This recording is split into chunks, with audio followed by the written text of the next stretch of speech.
Good evening. हम लोग governance के विषय में चर्चा कर रहे थे और गवर्नेंस के कुछ टॉपिक की हम लोगों ने चर्चा की थी। शासन के कुछ विविध रूपों की हम लोगों ने चर्चा की थी। शासन के उन्हीं विविध रूपों की चर्चा को हम लोग आज आगे कंटिन्यू करेंगे और कारपोरेट गवर्नेंस हम लोग पढ़ रहे थे। भारत में कारपोरेट गवर्नेंस पढ़ना शेष था, तो हम लोग भारत में कारपोरेट गवर्नेंस के विषय में चर्चा करते हैं। भारत में कारपोरेट गवर्नेंस,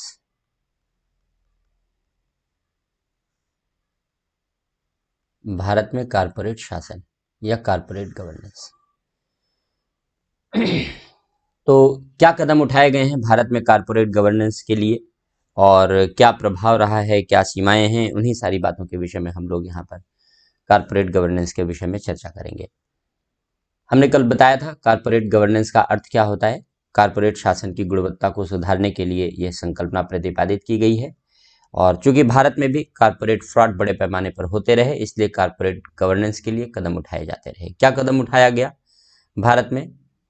पहली बात, सेबी का गठन किया गया, security exchange board of India, SEBI का गठन किया गया और एक विनियामक संस्था के रूप में, एक रेगुलेटरी बॉडी के रूप में सेबी अपनी प्रभावी भूमिका का निर्वाह करती रही है। तो सेबी का गठन किया गया है, स्टैट्यूटरी स्टेटस दिया गया है, सेबी को कानूनी दर्जा दिया गया है और यह कारपोरेट शासन की विनियामक संस्था मानी जाती है। अर्थात कारपोरेट शासन प्रभावी तरीके से स्थापित किया जा सके, यह सुनिश्चित करना सेबी का दायित्व है। तो यह रिस्पॉन्सिबिलिटी सेबी निभाती है। सेबी के अतिरिक्त अन्य विनियामक संस्थाएं बनाई गई हैं, अन्य रेगुलेटरी बॉडीज बनाई गई हैं जो अलग अलग क्षेत्रों में बनाई गई हैं। विनियामक संस्थाएं बनाई गई हैं, जैसे ट्राई बनाया गया है टेलीकॉम क्षेत्र में, telecom regulatory authority of India. RERA बनाया गया है रियल एस्टेट के लिए, रियल एस्टेट रेगुलेटरी अथॉरिटी इत्यादि। इस प्रकार अलग अलग क्षेत्रों को रेगुलेट करने के लिए, अलग अलग क्षेत्रों को रेगुलेट करने के लिए अलग अलग रेगुलेटरी बॉडीज बनाई गई हैं और इसके माध्यम से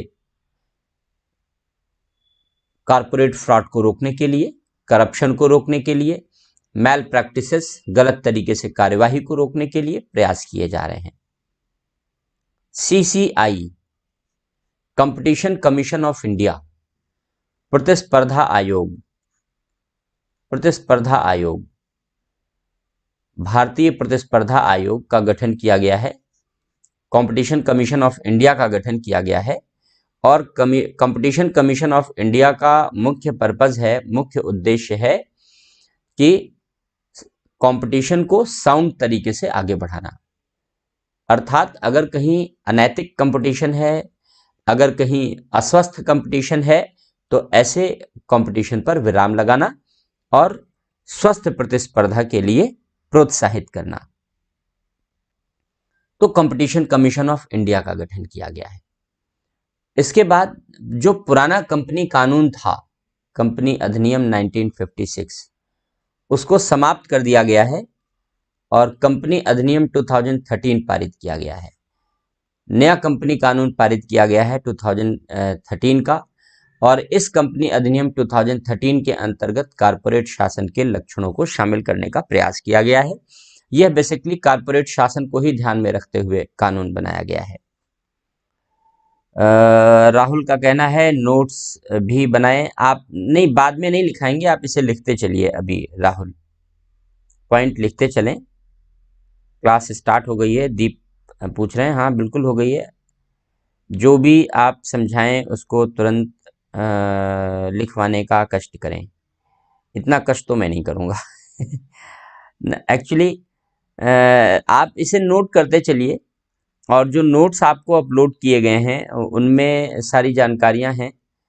तो मुझे नहीं लगता कि सारी चीज़ें मुझे डिक्टेट कराने की आवश्यकता है कि मैं एक बार पढ़ाऊँ फिर उसी को बोल करके डिक्टेट करा के लिखाऊं। तो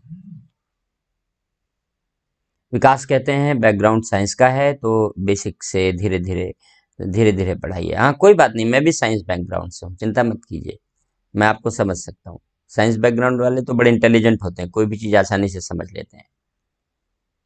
तो और ये तो गवर्नेंस की हम बात कर रहे हैं, ये तो बेसिक सी बात है, इस देश के हर नागरिक को आना चाहिए, चाहे वो सिविल सर्विसेज की तैयारी करे या ना करे। ये तो एक सामान्य सी चर्चा हम लोग कर रहे हैं, सामान्य सी पढ़ाई हम लोग पढ़ रहे हैं। तो उसमें कोई ऐसी बात नहीं है, ये पॉइंट आप नोट करते चलें भारत में कारपोरेट शासन के संबंध में, जो हम लोग यहाँ पर लिखते चल रहे हैं। ठीक है, बाकी कोई डाउट है तो बताइएगा। अगर कहीं पर कोई चीज़ मैंने बता दी और आपको लगता है कि उसके रिपीटेशन की आवश्यकता है तो मुझसे कहिएगा, मैं रिपीट कर दूंगा, मैं फिर से एक बार देख लूंगा। ठीक है। मोबाइल से पढ़ने में दिक्कत होती है, हाँ मैं समझ सकता हूँ। मुझे कहा जाए तो मैं खुद नहीं पढ़ पाऊंगा। तो स्वाभाविक सी बात है कि अगर अम, आप लोग मोबाइल से पढ़ रहे हैं तो समस्या होगी, मैं इस बात को अनुभव कर सकता हूँ, ये स्वाभाविक है। लेकिन अब परिस्थिति के अनुसार यही मैनेजमेंट है, चेंज करना पड़ेगा अपने आप को, क्योंकि अभी कोई ऑप्शन नहीं दिख रहा है ऑफलाइन कोचिंग खोलने का, तो कोई सीन नज़र नहीं आ रहा अभी कि ऑफलाइन कोचिंग हाल फिलहाल में खुलेगी। तो आपको तो अभी इसी से काम चलाना पड़ेगा। अगला पूरा एग्ज़ाम जिन बच्चों का तो 2021 जिनका टारगेट है, जिनका 2021 टारगेट है, उन्हें तो ऐसे ही काम करना पड़ेगा, क्योंकि एग्ज़ाम से पहले तो कोचिंग खुलने की गुंजाइश मुझे नज़र नहीं आ रही है। तो 2021 के एग्ज़ाम से पहले, तो इसलिए इसी में अपने आप को एडजस्ट करना पड़ेगा, अभी इसी सिस्टम में एडजस्ट करना पड़ेगा। तो धीरे धीरे एडजस्ट करने की कोशिश कीजिए, मनुष्य का सबसे बड़ा गुण है कि वो एडजस्ट कर लेता है चीज़ों को, तो आप भी एडजस्ट कीजिए। ठीक है। वर्कबुक के क्वेश्चन कब लिख के भेजने हैं वो आपको मैनेजमेंट बता देगा। जब वर्कबुक आपको दे दी जाएगी, पहले गवर्नेंस पढ़ लें पूरा, तभी आंसर लिख पाएंगे। तो हमें लगता है कि दीपाली एक बार क्वेश्चन पूरा पढ़ लें, फिर आप लिख करके भेजिएगा। तो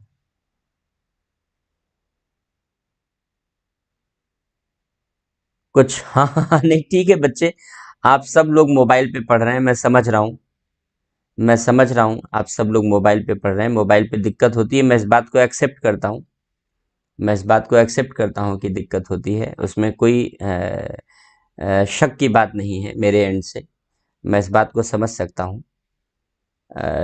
लेकिन अब मैंने बताया ना कि अगले एग्ज़ाम से पहले कोचिंग खुलने के आसार नहीं हैं, तो इसी सिस्टम में एडजस्ट करना पड़ेगा, इसी सिस्टम में तैयारी करनी पड़ेगी। अगर आप जल्दी 2021 में अगर आप आईएएस की का एग्ज़ाम देना चाहते हैं या स्टेट्स के एग्ज़ाम देना चाहते हैं, तो आपको इसी सिस्टम में प्रिपरेशन करनी पड़ेगी, क्योंकि कोचिंग खुलने के आसार नहीं है। तो इस बात की संभावना कम है, क्योंकि जिस तरीके से कोरोना ने बूम किया है दिल्ली में और भी जगहों पर, तो गड़बड़ है। राजनीतिक विकेंद्रीकरण क्या होता है, फातिमा का पूछना है। हाँ, राजनीतिक विकेंद्रीकरण का मतलब होता है, देखिए राजनीतिक शब्द का जब प्रयोग करते हैं तो नीतिगत निर्णयों के संबंध में हमेशा करते हैं, सैद्धांतिक रूप में।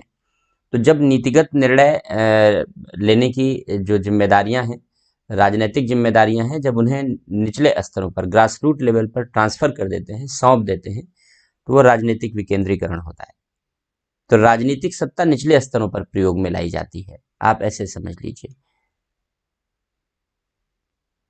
2024 का टारगेट है, ओह तब तो फिर बहुत लंबा टारगेट है आपका, तब आप आराम से पढ़ते रहिए, तब तक खुल जाएगी कुछ उससे पहले खुल जाएगी। साथ ही अगर लिखाते चलें तो स्टूडेंट को क्लियर हो जाएगा। हाँ हाँ, देखता हूँ, मैं पॉइंट में लिखता चल रहा हूँ, आप नोट करते चलिए, पूरा लिखाने में एक्चुअली बहुत समय लग जाएगा। तो शत्रुघ्न कहते हैं इस प्रकार से कैसे यूपीएससी क्रैक होगा, बिल्कुल हो जाएगा, चिंता मत कीजिए, नोट्स बनाते चलिए, एक एक पॉइंट को समझते चलिए, और क्वेश्चन आंसर जब करेंगे तो आंसर लिखने का अच्छा तरीका डेवलप कर लीजिए, प्रैक्टिस कीजिए, क्योंकि इसी में बच्चे कर रहे हैं, इसी सिस्टम में बच्चे कर रहे हैं और सारे बच्चे कर रहे हैं। तो आपको भी इसी सिस्टम में करना पड़ेगा, क्योंकि कंपटीशन है। कंपटीशन का मतलब होता है औरों से बेस्ट होना, औरों से बेस्ट होना। तो औरों से बेस्ट होने के लिए कोई लिमिटेशंस बाधा नहीं बन सकती, कोई सीमा बाधा नहीं बन सकती। अगर सीमा बाधा बनेगी तो फिर अगला व्यक्ति आपसे आगे निकल जाएगा। तो ये ध्यान में रखना पड़ता है हमें। 2022 को ध्यान में रखकर कर रहे हैं, ठीक है, चलिए अच्छी बात है, बहुत अच्छी बात है। तब तक तो संस्थान खुलेगा तो फिर आपके लिए और भी अपॉर्चुनिटीज ओपन हो जाएंगी। अभी थोड़ी सी चुनौतियां हैं।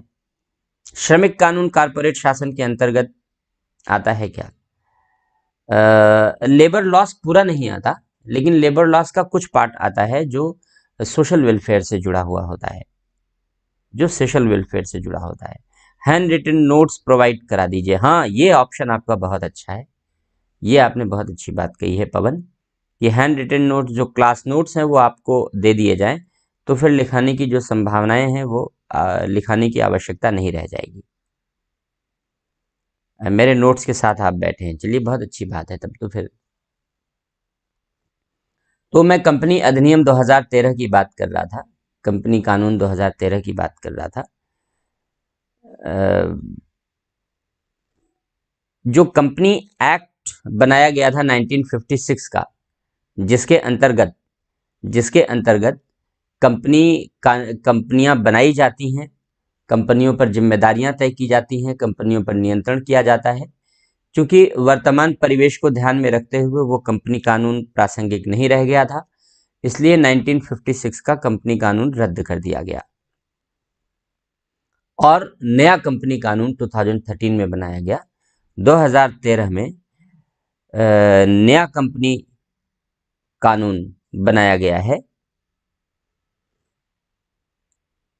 इस कंपनी कानून में वर्तमान परिस्थितियों को ध्यान में रख करके निर्मित किया गया है और यह कंपनी कानून कारपोरेट गवर्नेंस की आवश्यकता को पूरा करता है। कैसे कारपोरेट गवर्नेंस की आवश्यकता को पूरा करता है?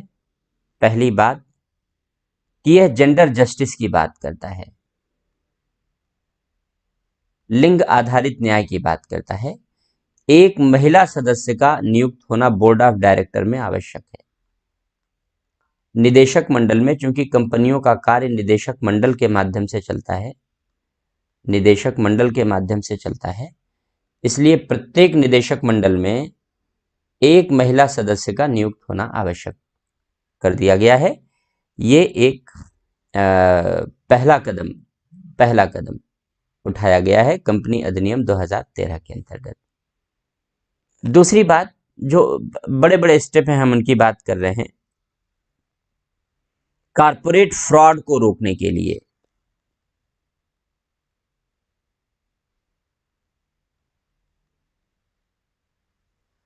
कारपोरेट फ्रॉड पर नियंत्रण करने की व्यवस्था की गई है और कारपोरेट घोटालों को नियंत्रित करने के लिए यह व्यवस्था की गई है कि एक स्वतंत्र कार्यालय का गठन किया गया है जिसे सीरियस फ्रॉड इन्वेस्टिगेशन ऑफिस कहते हैं।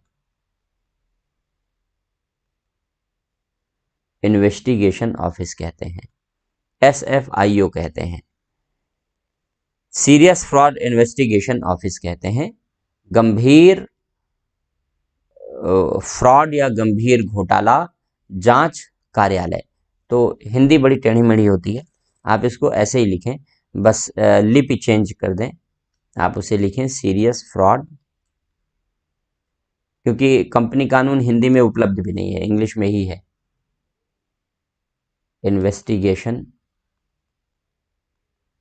ऑफिस, तो सीरियस फ्रॉड इन्वेस्टिगेशन ऑफिस बनाया गया है, एक ऑफिस के गठन का प्रावधान किया गया है।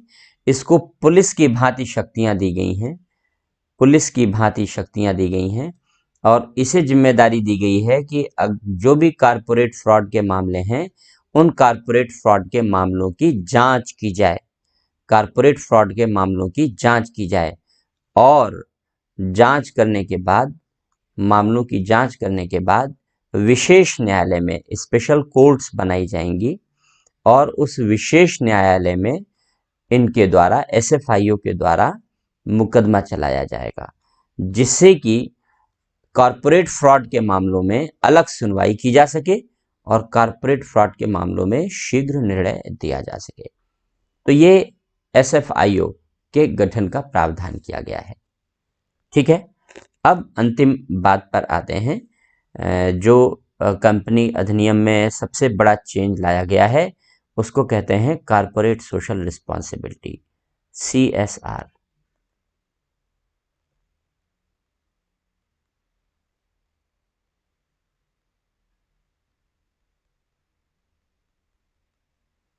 कॉरपोरेट सोशल रिस्पॉन्सिबिलिटी, कॉरपोरेट सामाजिक उत्तरदायित्व का प्रावधान शामिल किया गया है। क्या है कॉरपोरेट सामाजिक उत्तरदायित्व का प्रावधान या कॉरपोरेट सोशल रिस्पॉन्सिबिलिटी का प्रावधान? हम लोग इस बात को समझते हैं। कंपनियों को यह दायित्व सौंपा गया है, कॉरपोरेट घराने को यह दायित्व सौंपा गया है कि वे सामाजिक क्षेत्र में कुछ अपना उत्तरदायित्व वहन करें, अर्थात सामाजिक क्षेत्रों में कुछ व्यय करें। तो कॉरपोरेट सेक्टर को सामाजिक क्षेत्रों में व्यय करने का दायित्व सौंपा गया है। सामाजिक क्षेत्रों में व्यय करने का आशय है, सामाजिक क्षेत्र में व्यय करने का आशय है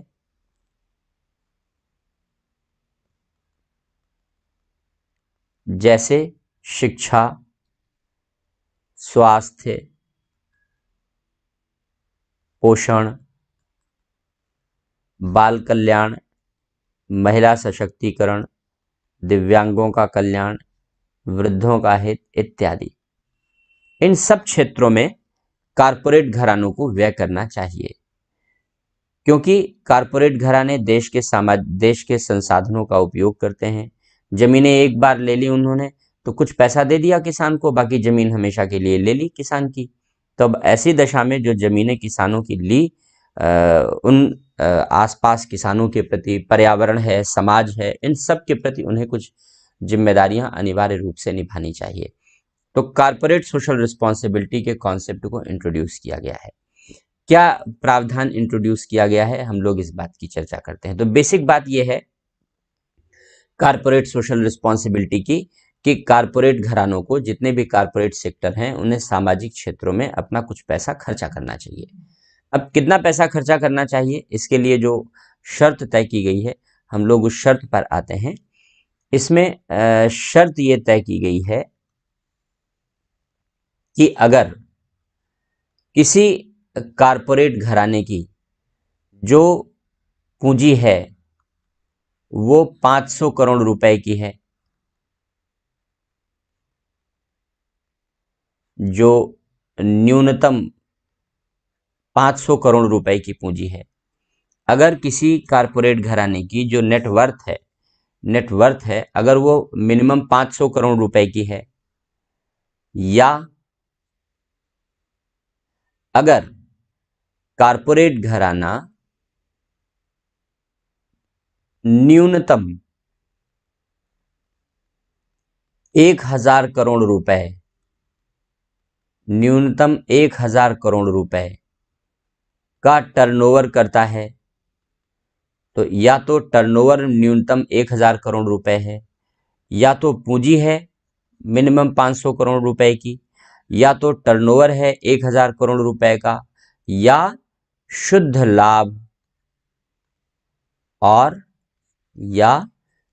लाभ है, नेट प्रॉफिट है, कितना? न्यूनतम 5 करोड़ रुपए प्रतिवर्ष, वार्षिक। ये टर्नओवर भी वार्षिक है। तो या तो शुद्ध लाभ है 5 करोड़ रुपए वार्षिक। तो अगर कोई भी कॉरपोरेट क्षेत्र इन 3 शर्तों में से कोई भी एक शर्त पूरा करता है, इन 3 शर्तों में से कोई भी एक शर्त पूरा करता है, तो उसे अनिवार्य रूप से CSR पर, कारपोरेट सोशल रिस्पॉन्सिबिलिटी पर पैसा खर्च करना होगा। तो हर कारपोरेट सेक्टर के लिए बाध्यता नहीं है, सारे कारपोरेट सेक्टर के लिए बाध्यता नहीं है, केवल कुछ कारपोरेट सेक्टर के लिए बाध्यता है। किन कारपोरेट सेक्टर के लिए बाध्यता है? जो कारपोरेट सेक्टर इन 3 शर्तों में से कोई एक शर्त पूरी करते हो कि मिनिमम 500 करोड़ रुपए की पूंजी हो, या फिर 1000 करोड़ रुपए का सालाना टर्नओवर हो, या फिर सालाना शुद्ध प्रॉफिट, जो नेट प्रॉफिट है वो मिनिमम 5 करोड़ रुपए का सालाना नेट प्रॉफिट हो, तब केवल ऐसी कंपनी CSR के अंतर्गत आएंगी। अब ये कंपनियां अगर CSR के अंतर्गत आएंगी तो इन्हें कितना व्यय करना पड़ेगा? कितना व्यय करना पड़ेगा? CSR के अंतर्गत व्यय कितना करना पड़ेगा? व्यय करना पड़ेगा जो विगत 3 वर्षों के शुद्ध लाभ रहे हैं, नेट प्रॉफिट रहे हैं, विगत 3 वर्षों के शुद्ध लाभ के औसत का मिनिमम 2%, न्यूनतम 2%। तो 3 वर्षों के जो शुद्ध लाभ रहे हैं कंपनी के, उन 3 वर्षों के शुद्ध लाभ, नेट प्रॉफिट का औसत निकाला जाएगा और उस औसत का मिनिमम 2%, मिनिमम 2% CSR पर व्यय करना होगा। तो बहुत छोटा अमाउंट है, बहुत छोटा अमाउंट है। तो ये CSR के लिए बाध्यता तय की गई है, कारपोरेट सोशल रिस्पॉन्सिबिलिटी के लिए बाध्यता तय की गई है। तो ये इतने प्रभावी कदम हैं जो कारपोरेट गवर्नेंस के लिए भारत में उठाए गए हैं। तो एक बार क्वेश्चन देख लेता हूं, अगर इससे रिलेटेड कोई कंफ्यूजिंग क्वेश्चन है तो मैं ले लेता हूं, फिर आगे चर्चा को कंटिन्यू करता हूं। तो ये पॉइंट हाँ मैंने लिख दिया है। सौरभ कहते हैं पॉलिटिकल साइंस नहीं सौरभ, मैं पब्लिक एड पढ़ा रहा हूँ, पॉलिटिकल साइंस नहीं। पॉलिटी में हम लोगों का पूरा शमशेर कहते हैं, अच्छा नहीं पॉलिटी तो अब कहाँ, पॉलिटी तो आपकी शायद पूरी करा दी गई है, पूरी हो गई होगी। CSR के तहत ट्राई रेरा के बारे में कुछ बताएं, मोहम्मद अफसार कहते हैं। अच्छा ठीक है, अभी बता देता हूं मैं। CSR नंद कहते हैं CSR के अंतर्गत क्या कंपनी NGO को अनुदान दे सकती है? CSR NGO के माध्यम से ही खर्च किया जाता है, अभी उसकी चर्चा करेंगे हम, अभी चर्चा करेंगे। तो ये CSR के विषय में प्रावधान किया गया है। आपने पूछा है कि ट्राई रेरा के विषय में कुछ बता दें। जब निजीकरण किया गया और निजी क्षेत्रों को सरकार के क्षेत्रों जैसी भूमिकाएं सौंपी गईं, तब ऐसी दशा में सरकारी क्षेत्र और निजी क्षेत्र दोनों को एक साथ नियंत्रित करने के लिए, दोनों को एक साथ रेगुलेट करने के लिए, कठोरता से नियंत्रित करने के लिए स्वतंत्र संस्थाओं का गठन किया गया। तो उन स्वतंत्र संस्थाओं को विनियामक संस्थाओं का नाम दिया गया, क्योंकि उन्हें खुद विनियम तय करने का अधिकार था, विनियम तय करने का अधिकार दिया गया, यानी नियंत्रण करने वाले नियमों को निर्मित करने का अधिकार दिया गया, उसे लागू करने का अधिकार दिया गया और उनके विरुद्ध शिकायतें सुनने का अधिकार दिया गया। तो पर बहुत अधिक शक्तियां दे करके ऐसी संस्थाओं का गठन किया गया। तो जब टेलीफोन का सेक्टर प्राइवेटाइज किया गया, तब ट्राई का अस्तित्व आया, telecom regulatory authority of India, तब ट्राई का अस्तित्व आया। और ट्राई इस बात पर ध्यान रखता है कि जितनी भी टेलीफोन कंपनियां हैं वे टैरिफ तय करने में, लोगों को सेवाएं देने में, लोगों से कीमतें वसूलने में, इन सब में कोई भी मनमाना अधिकारों का प्रयोग न कर सकें। जो कंपनियां आपस में भूमिका निभा रही हैं उनमें गलत कार्य न कर सकें। तो इन सारी बातों के संबंध में ट्राई का गठन किया गया। RERA real estate regulatory authority, आप जानते हैं कि रियल एस्टेट भ्रष्टाचार और अपराध का गढ़ है। जितने भी बिल्डर्स हैं वो या तो माफिया है या माफियाओं को पाल रखा है, उन्होंने संरक्षण दे रखा है, या माफियाओं का पैसा इन्वेस्ट करा रखा है। तो पता चला आपने कहीं फ्लैट बुक कराया और 3 साल तक उन्होंने फ्लैट बना के दिया ही नहीं, आपको 2 साल में फ्लैट देने की बात हुई थी। अब आप उनसे कह रहे हैं कि भाई तुमने तो कुछ भी नहीं किया, वहां जमीन भी नहीं अभी समतल की, तो तुम मेरा फ्लैट बना के दोगे नहीं, ऐसा करो मुझे पैसा दे दो। तो अब वो पैसा तो देगा नहीं, ले चुका है आपसे, तो वो आपके पीछे गुंडा छोड़ देता है, माफिया छोड़ देता है। अब वो धीरे धीरे आपको समझाएगा, सर जाने दीजिए, बहुत दुष्ट लोग होते हैं, उनसे पैसा मत मांगिए, भूल जाइए, कुछ समय में मिल ही जाएगा आपको फ्लैट। अब आप अगर थोड़ा सख्त होंगे कि नहीं नहीं मुझे तो पैसा चाहिए, तो फिर वो आपको धमकी भरे शब्दों में समझाएगा धमकी भरे शब्दों में। देखिए बच्चे हैं आपके छोटे, माफिया हैं वो लोग, गंदे लोग हैं, कहीं किसी से टक्कर मरवा दी तो बड़ी दिक्कत हो जाएगी, जाने दीजिए, धमकी दिलवाते हैं। क्योंकि माफिया पाल रखे उन्होंने, गुंडे पाल रखे उन्होंने, अपराधी पाल रखे उन्होंने, या अपराधियों का पैसा उन्होंने रियल एस्टेट में इन्वेस्ट करा रखा है। तो रियल एस्टेट सेक्टर अपराधियों का गढ़ है, भ्रष्टाचारियों का गढ़ है। ऐसी दशा में एक आम आदमी कैसे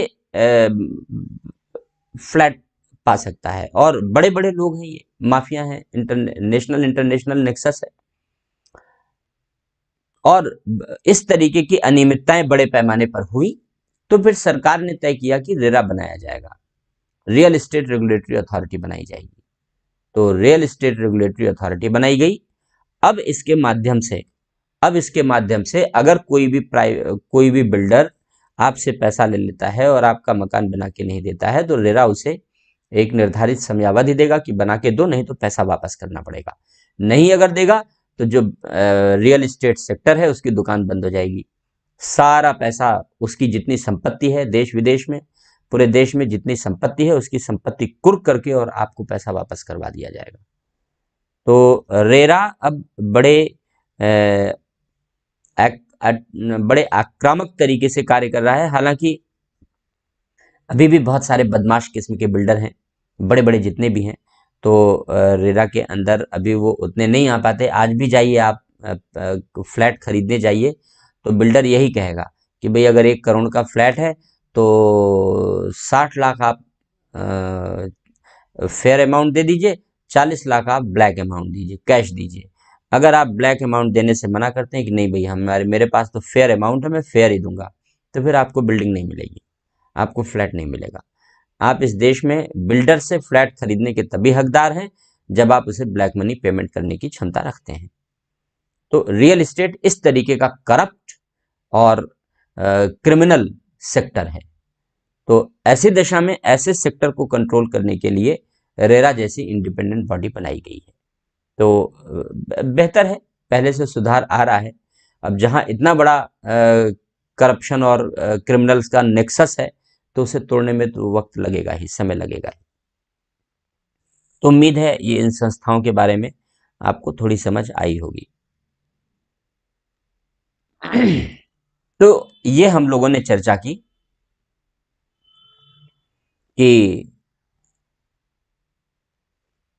CSR के अंतर्गत मिनिमम 2% का पैसा व्यय करना पड़ेगा, मिनिमम 2% की धनराशि व्यय करनी पड़ेगी। और इस 2% की धनराशि को कैसे व्यय किया जाएगा, कहां व्यय किया जाएगा? सामाजिक क्षेत्रों में व्यय किया जाएगा। ये सोशल सेक्टर का एक्सपेंडिचर है, ये सामाजिक क्षेत्रों का व्यय है, मिनिमम 2%, न्यूनतम 2% का व्यय। और निश्चित रूप से इस सामाजिक क्षेत्र के व्यय ने विगत वर्षों में कारपोरेट गवर्नेंस को बढ़ाने में अपना महत्वपूर्ण योगदान दिया है। बहुत सारी कंपनियों ने व्यय किया है। टाटा जैसी कंपनियां हैं जो पुरानी कंपनियां हैं इस देश की, सामाजिक क्षेत्र पर पहले से व्यय कर रही हैं। इसके अलावा महिंद्रा है, बिरला है, विप्रो है इत्यादि, ITC है, इन सभी कंपनियों ने अलग अलग तरीके से CSR पर एक्सपेंडिचर किया है। कोई ग्रामीण विकास के लिए पैसा खर्च कर रहा है तो उसने किसी ने 100 गांव गोद ले लिए, किसी ने 1000 गांव गोद ले लिए। गांव गोद लेने का कॉन्सेप्ट का अर्थ ये है कि उस गांव में सरकारी पैसे के अलावा अब जितना पैसा लगेगा डेवलपमेंट के लिए वो ये कंपनियां देंगी। तो इस तरीके से CSR के माध्यम से धनराशियां खर्च की जा रही हैं जिससे कि उन क्षेत्रों का प्रभावी डेवलपमेंट किया जा सके। तो इस तरीके के कदम उठाए जा रहे हैं। तो सभी कंपनियां जो CSR के दायरे में आ रही हैं वे CSR के अंतर्गत धन का उपयोग कर रही हैं। कैसे करती हैं धन का उपयोग? ये धन का उपयोग NGO के माध्यम से करती हैं। NGO को पैसा देती हैं और NGO उस पैसे का लोगों के लिए सदुपयोग करते हैं। तो NGO के माध्यम से धनराशियों का व्यय हो रहा है। ये कारपोरेट गवर्नेंस के लिए उठाए गए कदम हैं। लेकिन इन कदमों के बावजूद भी भारत में बहुत सारी सीमाएं हैं, कमियां हैं जो कारपोरेट गवर्नेंस के संबंध में विगत वर्षों में उत्पन्न होती रही हैं, दिखलाई पड़ती रही हैं। क्या सीमाएं हैं, क्या कमियां हैं, हम लोग एक एक कमियों के विषय में चर्चा कर लेते हैं। पहली बात, कारपोरेट नैतिकता का अभाव है। विगत वर्षों में यह देखा गया है कि कारपोरेट सेक्टर ने नैतिकता का परिचय नहीं दिया है, कारपोरेट एथिक्स का अभाव रहा है। जैसे उदाहरण के रूप में मैगी में लेड की अधिक मात्रा का पाया जाना। स्वाभाविक सी बात है कि लेड कैंसरस होता है और बच्चे ही ज़्यादा मैगी खाते हैं। इसका मतलब लेड की अधिक मात्रा शामिल करके हमने बच्चों में कैंसर पैदा करने के अवसर उत्पन्न किए। जो सॉफ्ट ड्रिंक्स हैं उन सॉफ्ट ड्रिंक्स में पेस्टिसाइड्स की अधिक मात्रा का पाया जाना, जॉनसन बेबी केयर में स्किन कैंसर पैदा करने वाले केमिकल्स का पाया जाना, इत्यादि इत्यादि बहुत सारे ऐसे एग्जाम्पल हैं। ये तो ऐसे बड़े एग्जाम्पल हैं जो खुलकर सामने आ गए। अन्यथा जो मिलावटी खाद्य पदार्थ बेचने वाले लोग हैं, जितनी भी मिठाइयाँ, नमकीन, बिस्किट यानी बेकरी और मिठाइयों की जितने भी खाद्य पदार्थ हैं, खाद्य पदार्थों में शुद्धता का मानक फॉलो नहीं होता और स्वाभाविक सी बात है कि मिलावटखोरी की जाती है। हाँ, हमारे यहाँ इस मिलावटखोरी को रोकने के लिए बड़े बड़े अधिकारियों का ग्रुप तैयार किया गया है। फूड एडल्ट्रेशन प्रिवेंशन एक्ट बनाया गया है, खाद्य अपमिश्रण निवारण कानून बनाया गया है, जिसके अंतर्गत खाद्य अधिकारियों की एक लंबी चौड़ी संरचना तैयार की गई है जिनके ऊपर इस मिलावट को रोकने का दायित्व सौंपा गया है। तो कोई बात नहीं, कमीशन आता रहता है इनके पास और उस कमीशन से इनका भी पेट भरता रहता है और ये कमीशन ऊपर मंत्रियों तक पहुंचाते रहते हैं, सिस्टम चलता रहता है। लेकिन साल में टारगेट भी पूरा करना होता है इनको। तो टारगेट पूरा करने के लिए हमारे यहाँ होली, दीपावली जैसे त्यौहार इनको मिल जाते हैं, तो बीच बीच में छापेमारी कर लेते हैं। छापेमारी करके कभी नकली खोए पकड़ लेते हैं, कभी नकली दूध पकड़ लेते हैं। देखते हैं ना आप, पकड़े जाते हैं। तो वो उनका टारगेट होता है साल भर का, जिससे लगे कि हाँ वो हिल डुल रहे हैं, जिससे लगे कि हाँ वो जिंदा हैं, काम कर रहे हैं। तो साल भर में इस तरीके से एक दो त्योहारों के अवसर पे वो हिलते डुलते हैं, काम कर लेते हैं। बाकी साल भर आप मिलावटी बेचते रहिए, उनसे कोई मतलब नहीं है, क्योंकि कमीशन उनका मंथली बधा होता है, वो पहुंचता रहता है। यही हकीकत है, यही वास्तविकता है। तो कारपोरेट नैतिकता, जो कारपोरेट एथिक्स है हमारे देश में, वो बड़े पैमाने पर कारपोरेट नैतिकता का अभाव है, क्योंकि सोशल एथिक्स का अभाव है और उस सोशल एथिक्स के अभाव का प्रभाव कारपोरेट नैतिकता पर बड़े पैमाने पर स्पष्ट रूप से दिखलाई पड़ता है। दूसरी बात, जो कारपोरेट फ्रॉड है,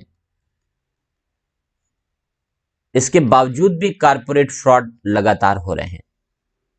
कारपोरेट फ्रॉड पर नियंत्रण नहीं हो पाता है, पर नियंत्रण का अभाव। हाँ, आप मैसेज भेज रहे हैं वो ठीक है, नियंत्रण का अभाव। कंपनी कानून होने के बावजूद भी, इतनी सख्त व्यवस्था बनाए जाने के बावजूद भी क्या कारपोरेट फ्रॉड कंट्रोल हो रहे हैं? आंसर है नहीं। विजय माल्या प्रकरण को आप देख लीजिए, नीरव मोदी को आप देख लीजिए, मेहुल चौकसी को देख लीजिए, ये तो बड़े, ICICI बैंक चंदा कोचर को देख लीजिए, ये तो बड़े बड़े कारपोरेट फ्रॉड के मामले हैं। छोटे मामलों पर तो अभी निगाह ही नहीं गई है। ये बड़े कारपोरेट फ्रॉड के मामले हैं। और इन बड़े कारपोरेट फ्रॉड के मामलों में हुआ क्या, इतना वक्त बीत गया, इतना समय गुजर गया, क्या अभी तक तो मुकदमे ही नहीं चल पा रहे हैं। दंड तो न जाने कब मिलेगा, मिलेगा भी कि नहीं मिलेगा कोई नहीं जानता। तो कारपोरेट फ्रॉड हो रहे हैं और कारपोरेट फ्रॉड को कंट्रोल कर पाने में हमारा सिस्टम एफिशिएंट नहीं है। तो कारपोरेट फ्रॉड को नियंत्रित कर पाना इतना आसान नहीं रहा है, कठिन रहा है। अगली बात, जो भी कारपोरेट क्षेत्र है भारत का, वह कारपोरेट क्षेत्र भेदभाव और शोषण में वृद्धि करता है, पूंजीवादी व्यवस्था की तरीके से काम करता है, जिसके खिलाफ मार्क्स ने कभी संघर्ष की बात कही थी, जिसके विरुद्ध मार्क्स ने पूरे समाजवाद की विचारधारा का प्रतिपादन कर दिया। जिस पूंजीवादी शोषणकारी व्यवस्था के विरुद्ध, वही पूंजीवादी शोषणकारी व्यवस्था से आज हमारे कारपोरेट क्षेत्र ग्रसित हैं। मैं नहीं कह रहा हूं, जो इन्फोसिस के संस्थापक सदस्य नारायण मूर्ति हैं, ये नारायण मूर्ति का एग्जाम्पल है जो उन्होंने स्वयं दिया है। इन्फोसिस की वेबसाइट पर जाइए तो नैतिकता की बड़ी बड़ी बातें करता है इन्फोसिस, बड़ी बड़ी बातें करता है, लेकिन अंदर की हकीकत क्या है वो नारायण मूर्ति ने बताई कि जो कर्मचारी वर्ग होता है इन्फोसिस में, उस कर्मचारी को जो एनुअल इंक्रीमेंट दिया जाता है वो 6 से 8% का दिया जाता है, 6 to 8% का एनुअल इंक्रीमेंट मिलता है। और जो ऊंचे स्तर के प्रबंधक होते हैं, चूंकि वे प्रबंधक हैं इसलिए प्रबंधक होने के नाते वो 60 to 70% सैलरी इंक्रीमेंट लेते हैं हर साल। ये तो शोषणकारी व्यवस्था है। अगर आप 60 to 70% सैलरी इंक्रीमेंट किसी को दे रहे हैं, मैं नहीं कहता मत दीजिए, प्राइवेट सेक्टर है, कोई एक्स्ट्रा ऑर्डिनरी परफॉर्मर है जरूर दीजिए, लेकिन एक्स्ट्रा ऑर्डिनरी परफॉर्मेंस के नाम पर मिलना चाहिए, केवल कर्मचारी और प्रबंधक होने के आधार पर नहीं। अगर कर्मचारियों को 6 to 8% का सैलरी इंक्रीमेंट मिल रहा है तो ऊंचे स्तर के प्रबंधकों को भी इसी अनुपात में सैलरी इंक्रीमेंट मिलना चाहिए। और जो एक्स्ट्रा ऑर्डिनरी परफॉर्मर है, चाहे वो कर्मचारी हो चाहे वो प्रबंधक हो, उन्हें जो आपने पॉलिसी बना रखी है या जो आप बना सकते हो उसमें आप दे दीजिए, कोई फर्क नहीं पड़ता। 60 दे दीजिए, 70 दे दीजिए, 50 दे दीजिए, जितना देना चाहें। लेकिन ये तो शोषण वाली व्यवस्था है, ये तो पूंजीवादी शोषणवादी व्यवस्था है जिसके खिलाफ मार्क्स ने संघर्ष किया, जिसके खिलाफ मार्क्स ने अपने विचारों का प्रतिपादन किया।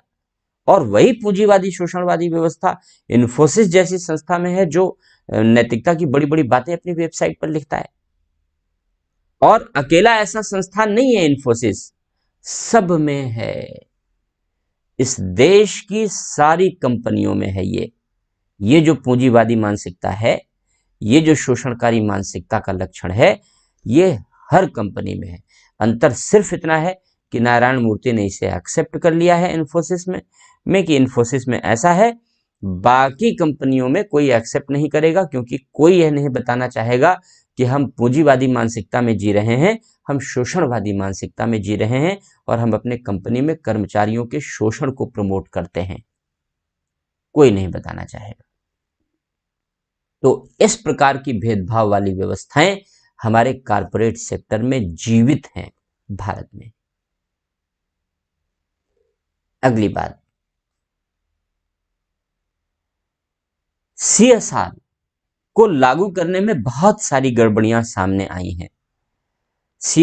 सीएसआर पर जो रिपोर्ट सामने आई है, उस रिपोर्ट में यह बताया गया कि कंपनियों ने स्वयं को बचाने के लिए कि उन्हें सीएसआर के अंतर्गत 2% व्यय न करना पड़े, केवल 2% व्यय करना है, लेकिन 2% भी व्यय न करना पड़े, इसके लिए उन्होंने अकाउंट में मैनिपुलेशन करवाया है।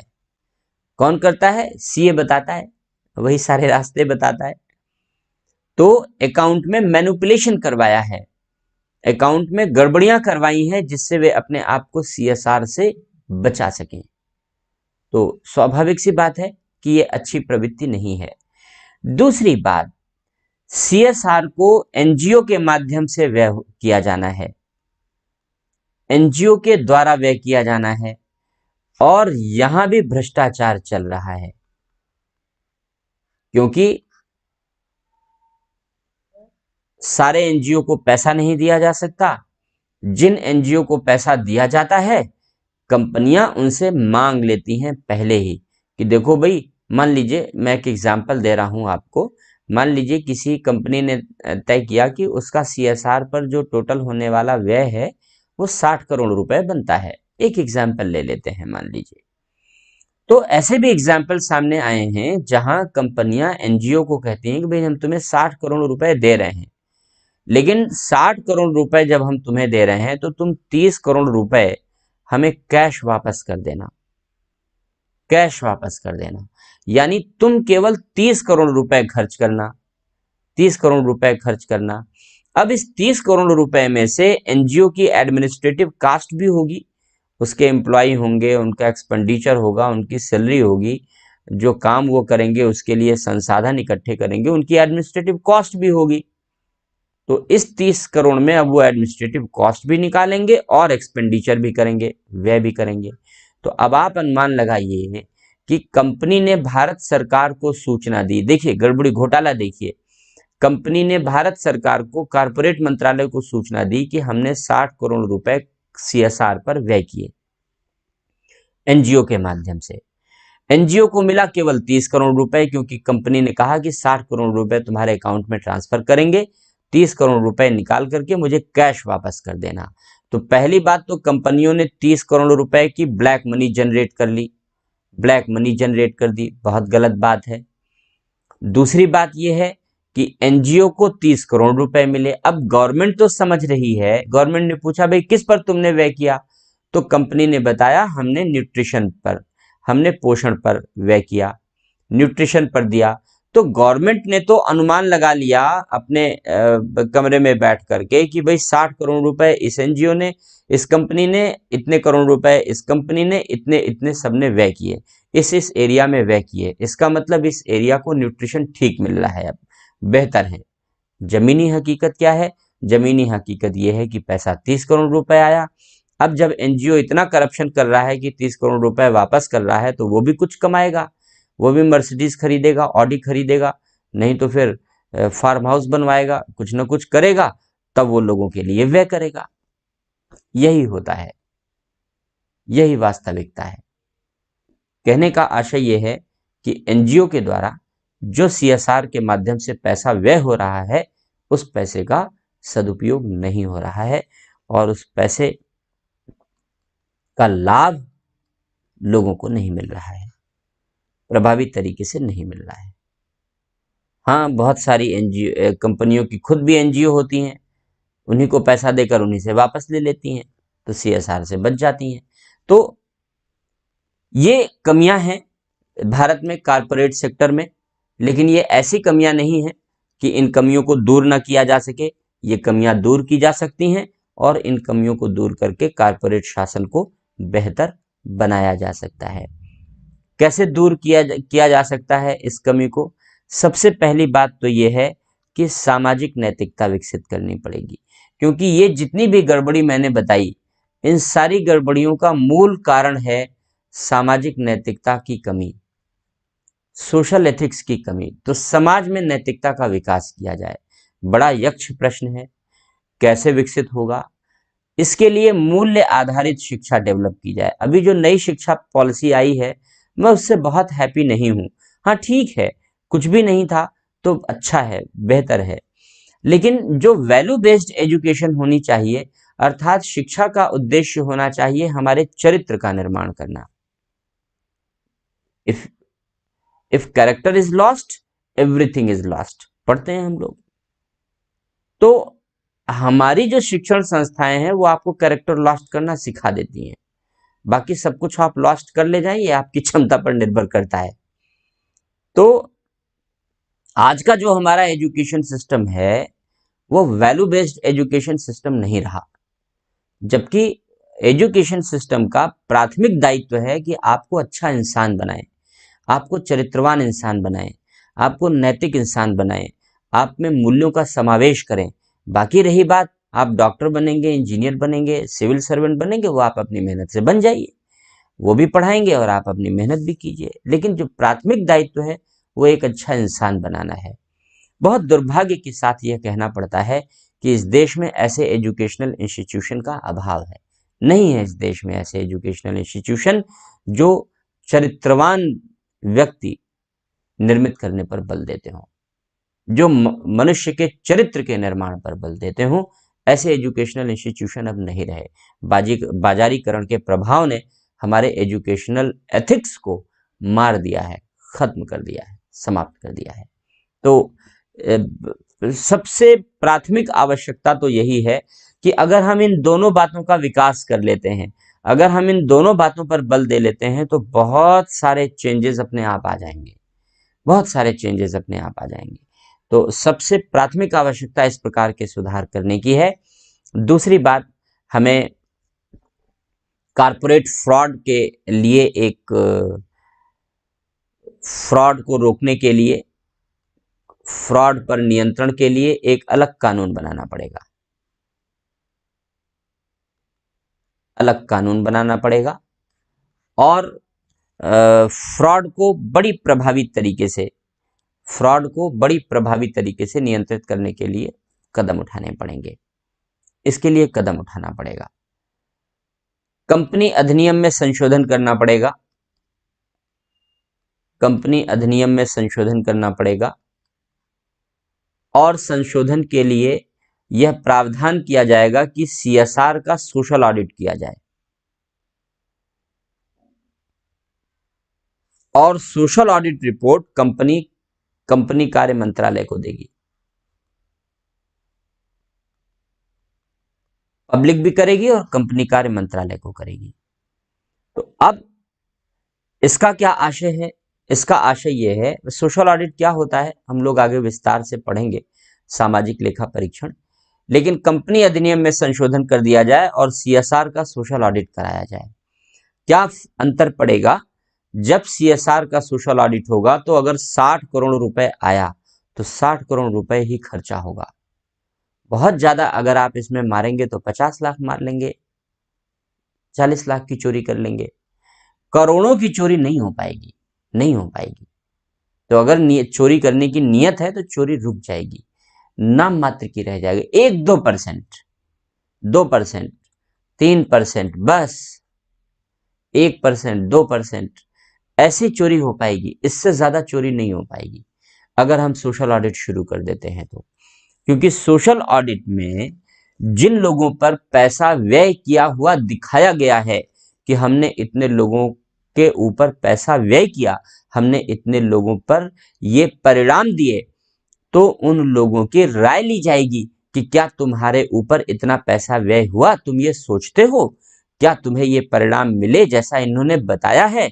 अगर वो अपनी राय बताएंगे कि नहीं, तो इसका मतलब है कि कंपनियों ने व्यय नहीं किया है और ये झूठ बोल रही हैं, इन पर शिकंजा कसा जाएगा। तो सीएसआर का सोशल ऑडिट होना चाहिए। एक काम ये करना बहुत आवश्यक है, अगर ये काम किए जाए तो कड़ाई से पालन हो पाएगा।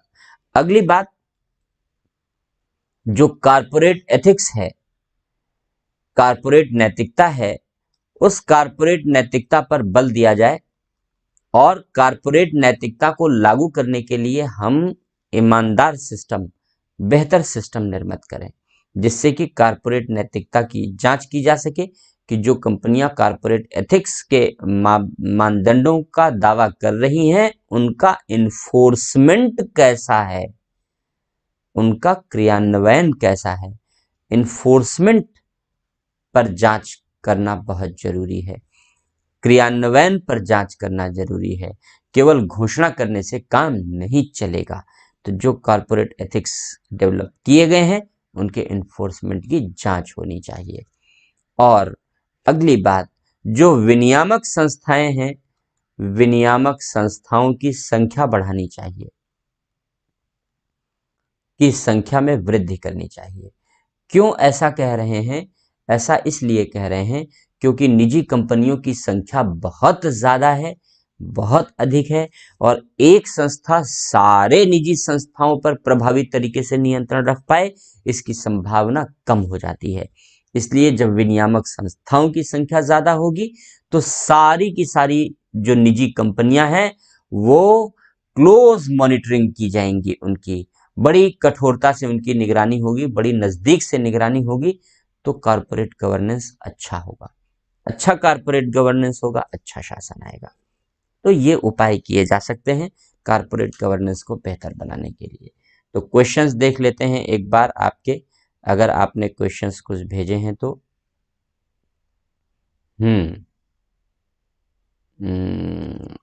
CSR, कॉरपोरेट सोशल रिस्पॉन्सिबिलिटी, अगर खर्च नहीं करता है तो उस पर कोई कानूनी कार्यवाही अभी तो नहीं है, जवाब तलब ही केवल होता है बस। तो CSR की ट्रांसपेरेंसी की जांच कौन करेगा, अभी तो कोई सिस्टम नहीं है, सिस्टम बनाने की आवश्यकता है, कॉरपोरेट मंत्रालय करता है केवल। तो आप मंत्री को पहुंचा दीजिए पैकेट, या कॉरपोरेट विभाग के सचिवों को पहुंचा दीजिए, पैकेट वाली बात है। घोटाला, कॉरपोरेट घोटाला कैसे रोक सकते हैं, मैंने बता दिया आपको। हाँ, गवर्नमेंट एनजीओ से कोई रिपोर्ट नहीं लेती है, नहीं, बहुत सारे राज्यों में ऐसा कानून ही नहीं है कि एनजीओ को रिपोर्ट देना पड़ेगा। जिन राज्यों में कानून है, जहां पर व्यवस्था है कि एनजीओ को रिपोर्ट देना पड़ेगा, वहां एनजीओ रिपोर्ट देते ही नहीं है। उदाहरण के तौर पे दिल्ली, दिल्ली देश की राजधानी है ना। आपको ये अब बहुत ही आश्चर्यजनक तथ्य बता रहा हूं, आपको आश्चर्यजनक तथ्य बता रहा हूं। दिल्ली में जितने भी एनजीओ रहे, मैं सीबीआई की रिपोर्ट के हवाले से बता रहा हूं। सीबीआई ने जो रिपोर्ट तैयार की 2016 में, उसने बताया कि दिल्ली में जितने भी एनजीओ हैं वो साल भर क्या करते हैं, यहाँ तक कि विदेशों से पैसा लेते हैं, और उसकी भी रिपोर्ट वे भारत सरकार को नहीं देते।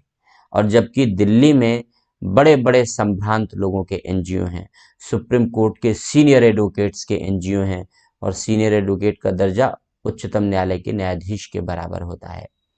बड़े तथाकथित अपने आप को ईमानदार कहने वाले लोगों के एनजीओ हैं। केजरीवाल का एनजीओ परिवर्तन, वो भी दिल्ली बेस्ड एनजीओ है। आज तक उसने सरकार को एक बार भी रिपोर्ट नहीं दी, ना तो भारत यहाँ के फंडिंग की, ना तो विदेशों से लिए गए फंडिंग की, जबकि कानून कहता है कि रिपोर्ट देनी चाहिए। एक भी, और ये ईमानदार लोगों की मैं बात कर रहा हूं, जो अपने आप को आपके सामने ईमानदार कहते हैं और भ्रष्टाचार के विरुद्ध आंदोलन छेड़ रहे थे, मैं उनकी बातें कर रहा हूं। मैं बुराई नहीं कर रहा हूं, मेरा उद्देश्य उनकी बुराई करना नहीं है। आपने पूछा है तो मैं केवल आपको फैक्ट बता रहा हूं, मैं आपको तथ्य बता रहा हूं। तो स्वाभाविक सी बात है कि एनजीओ पर कठोर नियंत्रण की आवश्यकता है, कड़ी निगरानी की आवश्यकता है। मेरा तो व्यक्तिगत रूप से ये मानना है कि एक अलग रेगुलेटरी बॉडी बना दी जानी चाहिए जो एनजीओ को रेगुलेट करे, जो अभी नहीं है। एक अलग रेगुलेटरी बॉडी होनी चाहिए एनजीओ के रेगुलेशन के लिए, उसी को रिपोर्ट दी जाए, वही जांच करे, वही एनजीओ के करप्शन को रोके, क्योंकि एनजीओ में भी करप्शन बहुत है। तो एक सेपरेट रेगुलेटरी बॉडी की जरूरत है एनजीओ के लिए। फिलहाल वो एनजीओ वाला मैटर अलग है, यहाँ जो एनजीओ के कंसर्न था वो मैंने ले लिया। शमशेर कहते हैं कि आप ऐसे कहेंगे तो हम लोगों का कल्याण कैसे होगा, पॉलिटी जरूर कंप्लीट कर। ओ, पॉलिटी का क्वेश्चन है तो अब नहीं, पॉलिटी तो आप लोगों का करा दिया गया है। फिलहाल हम लोग गवर्नेंस पर फोकस करते हैं। यहाँ पर कमियों की जांच कौन करेगा सीएसआर के लिए, अभी कोई सिस्टम नहीं है। सोशल एथिक्स क्या होता है, समाज में नैतिकता का विकास हो, समाज के सभी लोग नैतिकता का पालन करें। कंपनियां टैक्स देती हैं, हाँ बिल्कुल, तो सीएसआर क्यों? टैक्स अलग है, सीएसआर अलग है। टैक्स अलग है, सीएसआर अलग है। सीएसआर सामाजिक उत्तरदायित्व पर व्यय करना है, क्योंकि देश के ही संसाधनों का वे प्रयोग कर रही हैं कंपनियां, तो देश के प्रति उनकी जवाबदेही बनती है, उनकी जिम्मेदारी बनती है। आपने किसान से जमीन खरीदी और उस जमीन पर आप उत्पादन कर रहे हैं, शुरुआत में आपके लाभ कम थे, अब आप करोड़ों अरबों साल में कमा रहे हैं। उस किसान को आपने क्या दिया? एक बार थोड़ा सा पैसा बस सरकार के दबाव में, तो आपकी जवाबदेही बनती है, आपकी जिम्मेदारी बनती है इस समाज के प्रति, इस देश के प्रति।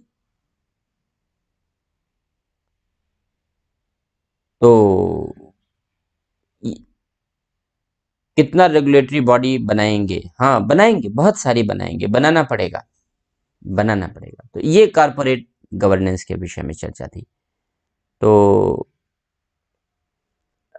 अविनाश का कहना है सरकारी कंपनियों के शासन की जांच कौन एजेंसी करती है? सबकी जिम्मेदारी केवल और केवल कंपनी मंत्रालय की है, कॉरपोरेट मंत्रालय की है। और जिस क्षेत्र के वे कंपनियां हैं, जिस मंत्रालय के अधीन वो कंपनियां आती हैं, उस मंत्रालय का भी कार्यकारी नियंत्रण होता है, एग्जीक्यूटिव कंट्रोल होता है। तो वो मंत्रालय भी अपने कंट्रोल में उन्हें रखता है, नियंत्रण में रखता है। तो ये कॉरपोरेट गवर्नेंस के विषय में चर्चा है। तो क्लियर हो गया? आपके क्वेश्चंस भी मैंने ले लिए हैं सारे। हाँ बिल्कुल, सेबी की भूमिका बहुत अच्छी रही है, लेकिन अब बात वही है कि संस्था एक है और कंपनियां बहुत हैं, बहुत सारी कंपनियां हैं। तो ऐसे दशा में एक अकेले सेबी जैसी संस्था के ऊपर दबाव बहुत बढ़ जाता है कि जहां 18-19 लाख 20 लाख के आसपास कंपनियां रजिस्टर्ड हों, तो वहां पर वो कैसे काम कर पाएगा, एफिशिएंटली कितना काम कर पाएगा। तो अब आते हैं अगले कॉन्सेप्ट पर, और इस यूनिट के अंतिम कॉन्सेप्ट पर, और वो है ई शासन, ई गवर्नेंस।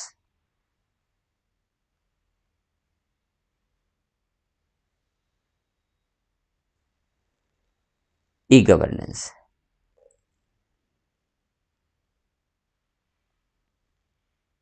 तो ई शासन किसे कहते हैं, हम लोग इस बात की अब चर्चा करते हैं।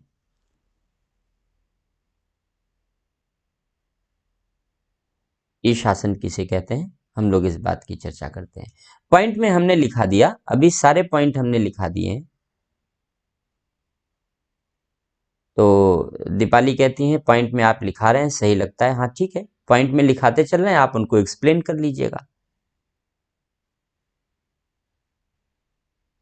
आप उन्हें एक्सप्लेन कर लीजिएगा। शत्रुघ्न इन पॉइंट्स को एक्सप्लेन तो कर ही सकते हैं, बस वाक्य बनाना रह गया है, नहीं है, यही सारी चीजें जोड़नी है। अब इतना तो फिर क्षमता रखनी ही पड़ेगी, इतना तो करना ही पड़ेगा। जहां कहीं कोई दिक्कत है मुझे बताइए, मैं एक्सप्लेन कर दूंगा, मैं उसे एक्सप्लेन कर दूंगा। श्रमिक कानून मैंने पहले ही बता दिया, ये प्रश्न आपने पहले भी पूछा था, मैंने बता दिया। श्रमिक कानून, श्रमिक कानून का जो पार्ट है, श्रमिक कानून और टैक्स लॉज, ये सब कॉर्पोरेट गवर्नेंस के अंतर्गत आएंगे।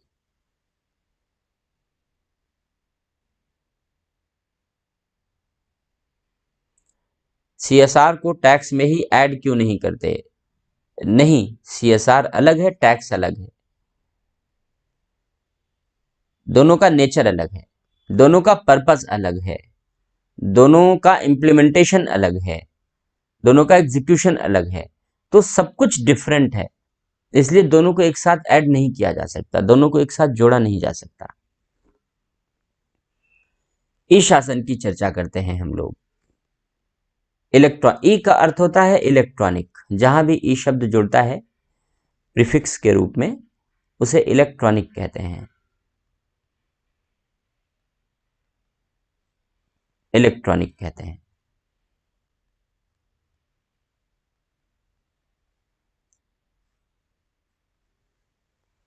तो ई शासन का अर्थ हुआ इलेक्ट्रॉनिक शासन। ये इस यूनिट का अंतिम टॉपिक है हम लोगों का। तो लंबा टॉपिक है ई शासन। क्या है ई शासन, क्या है ई शासन का स्वरूप भारत में, क्या मॉडल हैं ई शासन के, भारत में ई शासन के लिए क्या कदम उठाए गए हैं, क्या सीमाएं हैं, इन सारी बातों की चर्चा हम लोग यहाँ पर करेंगे। प्रश्न पूछे जाते हैं, पूछे गए हैं, कॉर्पोरेट गवर्नेंस पर भी पूछा गया है, ई शासन पर भी पूछा गया है। तो जब शासन की गतिविधियों में, जब हम लोग शासन की गतिविधियों में इंफॉर्मेशन और कम्युनिकेशन टेक्नोलॉजी के साधनों का प्रयोग करते हैं तो उसे हम ई शासन कहते हैं। आईसीटी क्या है? इंफॉर्मेशन और कम्युनिकेशन टेक्नोलॉजी क्या है? इंफॉर्मेशन एंड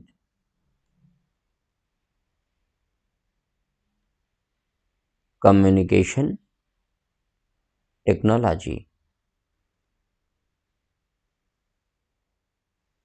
सूचना एवं संचार प्रौद्योगिकी।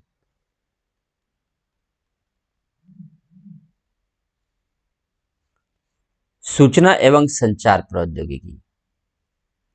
तो जब हम शासन की गतिविधियों में शासन की गतिविधियां क्या है, हम लोग पहले चर्चा कर चुके हैं। नीतियां बनाना, नीतियों को लागू करवाना। जब हम शासन की गतिविधियों में सूचना एवं संचार प्रौद्योगिकी के साधनों का, इंफॉर्मेशन एंड कम्युनिकेशन टेक्नोलॉजी के साधनों का प्रयोग करते हैं तब हम उसे ई शासन कहते हैं। कौन से साधन होते हैं? इंफॉर्मेशन और कम्युनिकेशन टेक्नोलॉजी के साधन कौन से होते हैं? जितने भी इलेक्ट्रॉनिक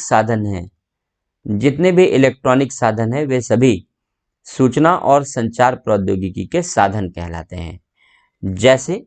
जैसे computer, mobile, fax, internet, printer इत्यादि।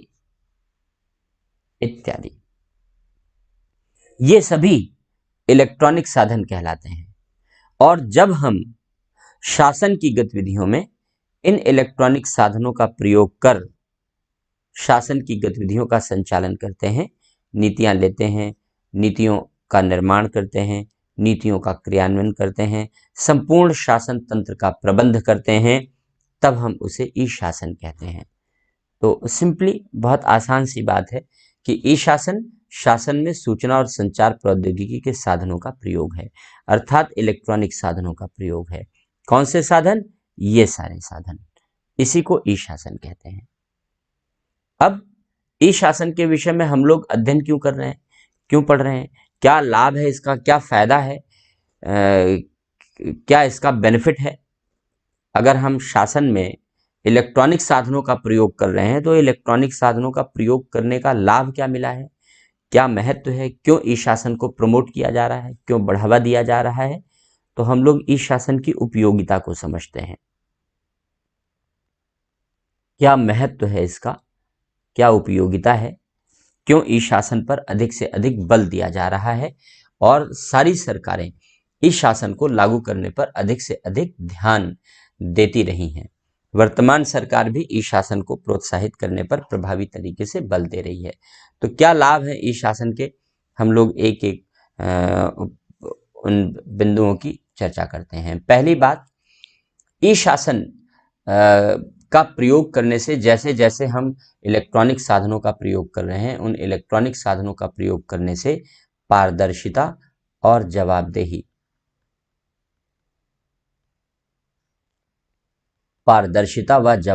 में वृद्धि हो रही है। तो पहले की तुलना में पारदर्शिता और जवाबदेही बढ़ी है। अब बहुत आइडियल रूप में तो पारदर्शिता और जवाबदेही अभी नहीं आ सकी है, लेकिन निश्चित रूप से यह कहा जा सकता है कि जब हम ई शासन का प्रयोग नहीं करते थे और आज जब हम ई शासन का प्रयोग कर रहे हैं तो पारदर्शिता और जवाबदेही की संकल्पना में अंतर आया है और पारदर्शिता और जवाबदेही बढ़ी है, खुलापन बढ़ा है और परिणामों के प्रति जिम्मेदारी की भावना में भी सुधार आया है। दूसरी बात, भ्रष्टाचार पर नियंत्रण लग सका है। हम जितना प्रभावी तरीके से इसका प्रयोग करते हैं वह भ्रष्टाचार पर नियंत्रण लगाने में उतना ही सहायक है। हालांकि भ्रष्टाचार पर नियंत्रण लगाना अपने आप में बहुत जटिल है, इस देश में कमी करना अपने आप में बहुत जटिल है, लेकिन हम ई शासन के पहले वाली स्थिति और ई शासन के बाद वाली स्थिति की अगर तुलना करें तो हम यह कह सकते हैं कि पहले की तुलना में जो ई शासन के पहले वाली स्थिति थी उसकी तुलना में भ्रष्टाचार पर नियंत्रण लगा है, कमी आई है। जो विभागीय बुराइयां थी, जो कार्यालयी बुराइयां थी, कार्यालयी कमजोरियां थी, बुराइयां थी, उन पर नियंत्रण लगा है, कार्यालयी बुराइयों पर नियंत्रण लगा है। क्या होती हैं कार्यालयी बुराइयां? जैसे विलंबकारिता, जैसे लाल फीताशाही, मनमानापन, निरंकुशता इत्यादि। तो विभागीय कार्यों में विभागीय कार्यों के संपादन में भिन्न भिन्न प्रकार की बुराइयां जन्म लेती रही हैं और इन सभी बुराइयों पर प्रभावी तरीके से नियंत्रण की स्थापना करने में सहायता मिली है। अगली बात, इसने सरकार व लोगों के मध्य दूरी कम की है। पहले सरकार और लोगों के बीच दूरी बहुत ज्यादा हुआ करती थी क्योंकि लोग सरकार से संपर्क नहीं कर पाते थे, सरकार भी लोगों से अधिक प्रभावी तरीके से संपर्क नहीं कर पाती थी। लेकिन जैसे जैसे ई शासन बढ़ा है, इलेक्ट्रॉनिक साधनों का प्रयोग बढ़ा है, इलेक्ट्रॉनिक साधनों का प्रयोग करके लोगों से सरलता से संपर्क किया जा सकता है, प्रभावी तरीके से संपर्क किया जा सकता है। परिणाम स्वरूप इसने सरकार और लोगों के मध्य दूरी कम की है। सरकार के प्रति लोगों में विश्वास बढ़ा है। जब सरकार और लोगों के बीच दूरी कम होगी तो उसका स्वाभाविक परिणाम होगा कि लोगों की सरकार की गतिविधियों में रुचि बढ़ेगी और उन्हें लगेगा कि सरकार उनके हित के लिए सोच रही है, कार्य कर रही है, तो सरकार के प्रति लोगों में विश्वास की वृद्धि होने लगेगी।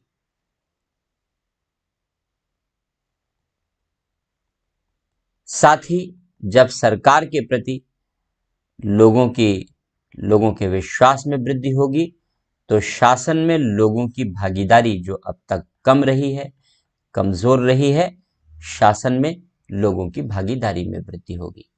इन सब का परिणाम क्या होगा? अगर हम लोग सरकार के प्रति लोगों में विश्वास पैदा हो रहा है, लोग भागीदार हो रहे हैं, तो इन सब का परिणाम ये होगा कि शासन की क्षमता में वृद्धि होगी, शासन की क्षमता या शासन की गुणवत्ता में वृद्धि होगी।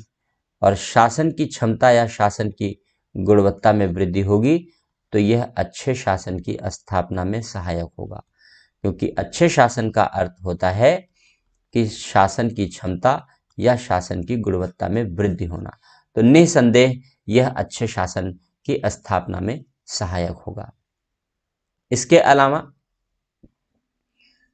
सरकार और उसके साथ विभिन्न घटकों के बीच जो संबंधों का आयाम है वो तेजी से बदला है। सरकार की भूमिका में आमूलचूल परिवर्तन आया है, महत्वपूर्ण परिवर्तन आया है, आमूलचूल परिवर्तन आया है।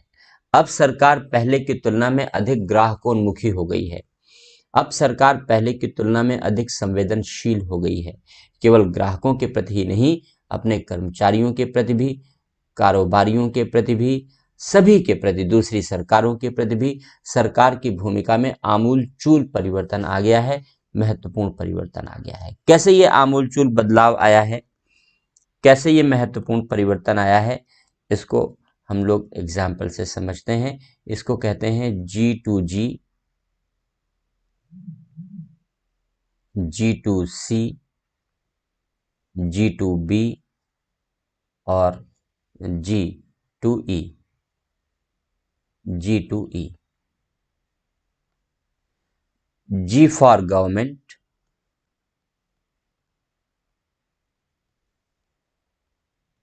C for customer,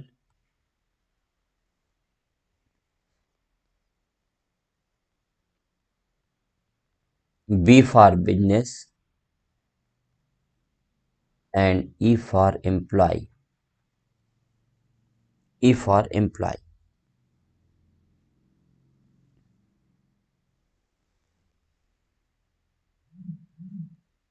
तो सारे आयामों में सुधार आया है। एक सरकार से दूसरी सरकार के बीच संबंधों का स्वरूप बदला है। एक सरकार से दूसरी सरकार के बीच संबंधों का स्वरूप बदला है। संघ सरकार और राज्य सरकार के बीच संबंधों की स्थापना सरल हुई है। एक राज्य से दूसरे राज्य सरकार के बीच संबंधों की स्थापना सरल हुई है और इसने सहकारी संघवाद को प्रोत्साहित किया है। हम जानते हैं कि भारत में सहकारी संघवाद है। हम सहकारी संघवाद की व्यवस्था पढ़ते हैं। तो भारत में सहकारी संघवाद है और इस ई शासन ने भी सहकारी संघवाद को गति दी है, क्योंकि गवर्नमेंट टू गवर्नमेंट, एक सरकार से दूसरी सरकार के बीच संबंधों में गतिशीलता आई है, सुधार आया है ई शासन के माध्यम से। गवर्नमेंट टू कस्टमर, अब कस्टमर यानी आम जनता की सरकार से निकटता बढ़ी है। हम अगर शिकायत करना चाहें, फटाफट हमने सीपी ग्राम्स का ऐप डाउनलोड किया, शिकायत कर दिया। हम प्रधानमंत्री को कोई सुझाव देना चाहें, माई गवर्नमेंट ऐप डाउनलोड किया हमने और उसमें हमने प्रधानमंत्री को सुझाव दे दिया। आरटीआई फाइल करना चाहें, हमने ऑनलाइन आरटीआई के लिए आवेदन कर दिया, वरना पहले आवेदन करने के लिए पोस्ट ऑफिस में लाइन लगाना पड़ता था, पोस्ट ऑर्डर लेने के लिए या बैंक ड्राफ्ट के लिए बैंक में लाइन लगाना पड़ता था। फिर आइए एप्लीकेशन लिखिए, फिर पोस्ट ऑफिस जाइए रजिस्ट्री करने के लिए या स्पीड पोस्ट करने के लिए, कितनी झंझट थी। लेकिन अब बहुत आसान हो गया। तो जो गवर्नमेंट और कस्टमर के बीच की रिलेशनशिप है वो तेजी से सुधरी है और कस्टमर को बेहतर सुविधाएं मिल रही हैं, कस्टमर ओरिएंटेशन बढ़ा है, ग्राहकोन्मुखता बढ़ी है। इसी प्रकार गवर्नमेंट टू बिजनेस, गवर्नमेंट और बिजनेस के बीच में कम्युनिकेशन बढ़ा है, गवर्नमेंट और बिजनेस के बीच में कोऑर्डिनेशन बढ़ा है। इससे बिजनेस की गवर्नमेंट के कार्यों में भूमिका बढ़ी है। हम देख रहे हैं यहाँ पर बढ़ती हुई भूमिका को। Triple P, public private partnership के माध्यम से आधारभूत संरचनाओं में भागीदारी बढ़ रही है, सीएसआर में भागीदारी बढ़ रही है और सरकार और बिजनेस दोनों एक दूसरे के करीब आए हैं। गवर्नमेंट टू एम्प्लॉय, पहले अगर अपने ही कर्मचारी अपने विभाग के वरिष्ठ अधिकारियों से या सरकार से संपर्क करना चाहते थे, सरकार अपने कर्मचारियों से संपर्क करना चाहती थी, तो वो बहुत जटिल था, क्योंकि इलेक्ट्रॉनिक साधन नहीं थे। लेकिन इलेक्ट्रॉनिक साधनों के माध्यम से अब यह संपर्क बहुत आसान हो गया। पहले आदेश, सरकारी आदेश आते थे तो उनको छपवाया जाता था, फिर डाक से भेजा जाता था। तो सरकारी आदेश आज लिया गया, महीने भर बाद पहुंचेगा किसी जिले में, तो तुरंत नहीं पहुंच सकता था। लेकिन अब क्या है स्थितियां, अब स्थितियां बदल गई। सरकारी आदेश लिया गया, सॉफ्ट कॉपी में वेबसाइट पर अपलोड कर दिया गया। हर एम्प्लॉय की लॉगिन आईडी और पासवर्ड अपने वेबसाइट पर है, वो जाएगा, ओपन करेगा और वहां आदेश पड़ा हुआ है, उसे डाउनलोड करके तुरंत पढ़ लेगा। ई ट्रेनिंग देनी है, आसानी से ट्रेनिंग दी जा सकती है। डायरेक्शन देना है, आसानी से डायरेक्शन दिया जा सकता है। इलेक्ट्रॉनिक मॉनिटरिंग करनी है, आसानी से मॉनिटरिंग हो सकती है। तो गवर्नमेंट और एम्प्लॉय के बीच रिलेशनशिप, रिपोर्ट लेनी है, पहले रिपोर्ट लेनी होती थी तो रिपोर्ट तैयार की जाती थी, फिर रिपोर्ट को भेजा जाता था डाक से, तो फिर रिपोर्ट पहुंचती थी। अभी रिपोर्ट लेनी है, आपने अपना कैमरा ऑन किया, उसका कैमरा ऑन किया, बोले चलो आमने सामने हो जाओ, वीडियो कॉन्फ्रेंसिंग से बात करेंगे तुरंत, फटाफट मुझे बताओ। नहीं तो ईमेल में आपने तुरंत एक ईमेल भेज दी कि मुझे इमीडिएट 1 घंटे के भीतर मुझे इस चीज़ की रिपोर्ट चाहिए, बना करके दो। अब 1 घंटे के भीतर आपको रिपोर्ट पहुंच जाएगी, बना करके भेज दी जाएगी। तो चीज़ें बहुत आसान हो गई, चीज़ें बहुत सरल हो गई सरकार और कर्मचारियों के स्तर पर। ये प्रभाव है, ये इम्पैक्ट है ई गवर्नेंस का। यानी हम ये कह सकते हैं कि पूरी व्यवस्था में ये आमूलचूल परिवर्तन लाने में, एक बड़ा परिवर्तन लाने में सहायक रहा है। तो ये ई गवर्नेंस का कॉन्सेप्ट है। अब बाकी कैसा स्वरूप है, कैसे ई गवर्नेंस हमारे सामने है अस्तित्व में, हम लोग इन सारी बातों की चर्चा कर लेते हैं। क्वेश्चन देख लेते हैं आपका एक बार।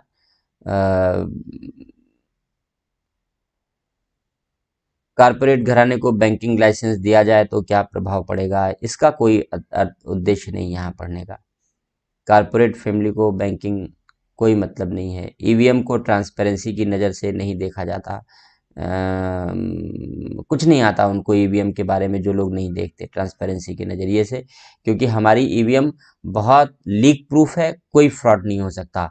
क्योंकि जो हमारा निर्वाचन आयोग है, जो भारत का निर्वाचन आयोग है, वो प्रतिवर्ष हैकाथॉन का आयोजन करता है।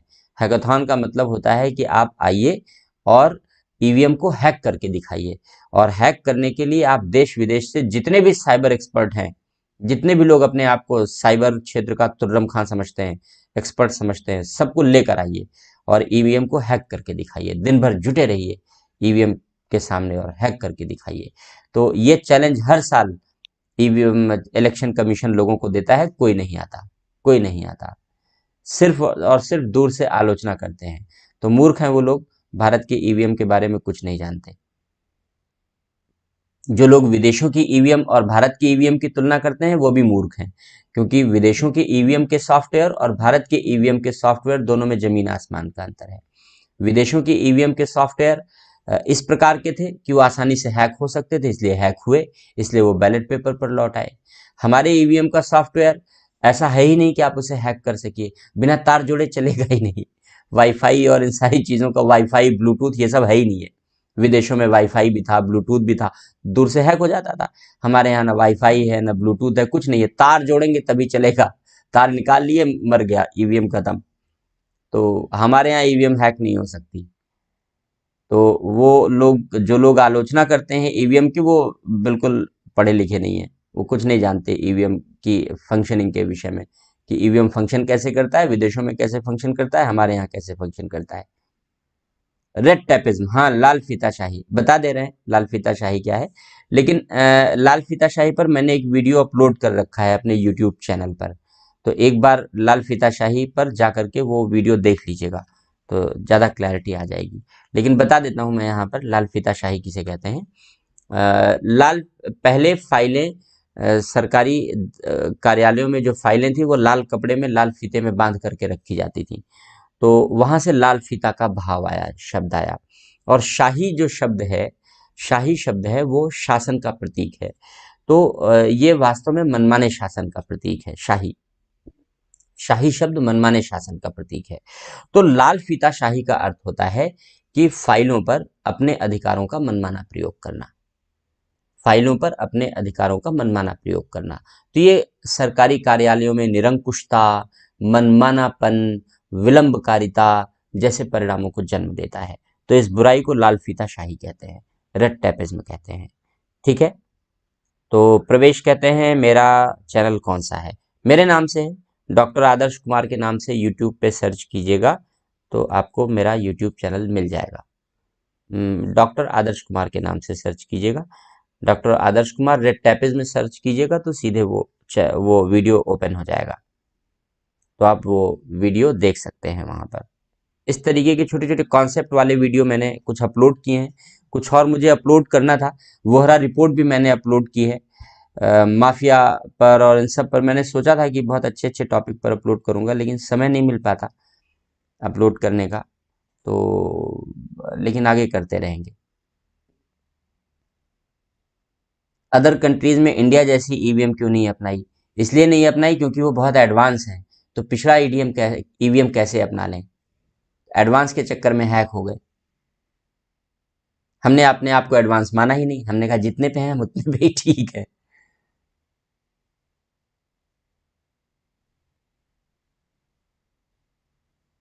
टेक्निकल टेक्नीशियल कहते हैं कि ऐसी कोई मशीन नहीं है जिसमें गड़बड़ी न की जा सके।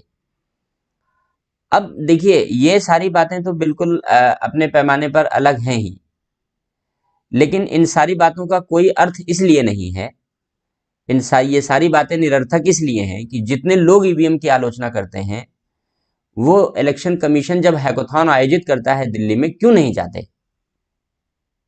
क्यों नहीं जाते? मेरा प्रश्न ये है कि आपको लगता है कि आप इतने एक्सपर्ट हैं, ईवीएम हैक कर सकते हैं, तो जाइए ना, इलेक्शन कमीशन आपको मौका दे रहा है, बुला रहा है। एक दिन, 2 दिन, जितनी मगजमारी कर सकते हैं, जितनी मेहनत कर सकते हैं आप ईवीएम के साथ, जाइए कीजिए और छेड़छाड़ करके दिखाइए। ऐसे ही आम आदमी पार्टी का एक एमएलए है ना, पता नहीं क्या नाम है उसका, शायद सौरभ नाम है उसका, वैसे पब्लिक प्लेस पे ऐसे नाम नहीं लेना चाहिए, लेकिन ऐसे भी न जाने कहां से एक खिलौना लेकर के दिल्ली विधानसभा में चला आया, ये दिखाने के लिए कि ईवीएम कैसे हैक होती है। अब उससे कोई ये पूछे या उसका समर्थन करने वाले लोगों से, ऐसे दलों का समर्थन करने वाले लोगों से कोई ये पूछे कि जब इलेक्शन कमीशन किसी को ईवीएम देता ही नहीं तो उसके पास ईवीएम कैसे आई, उसके पास ईवीएम कैसे आई।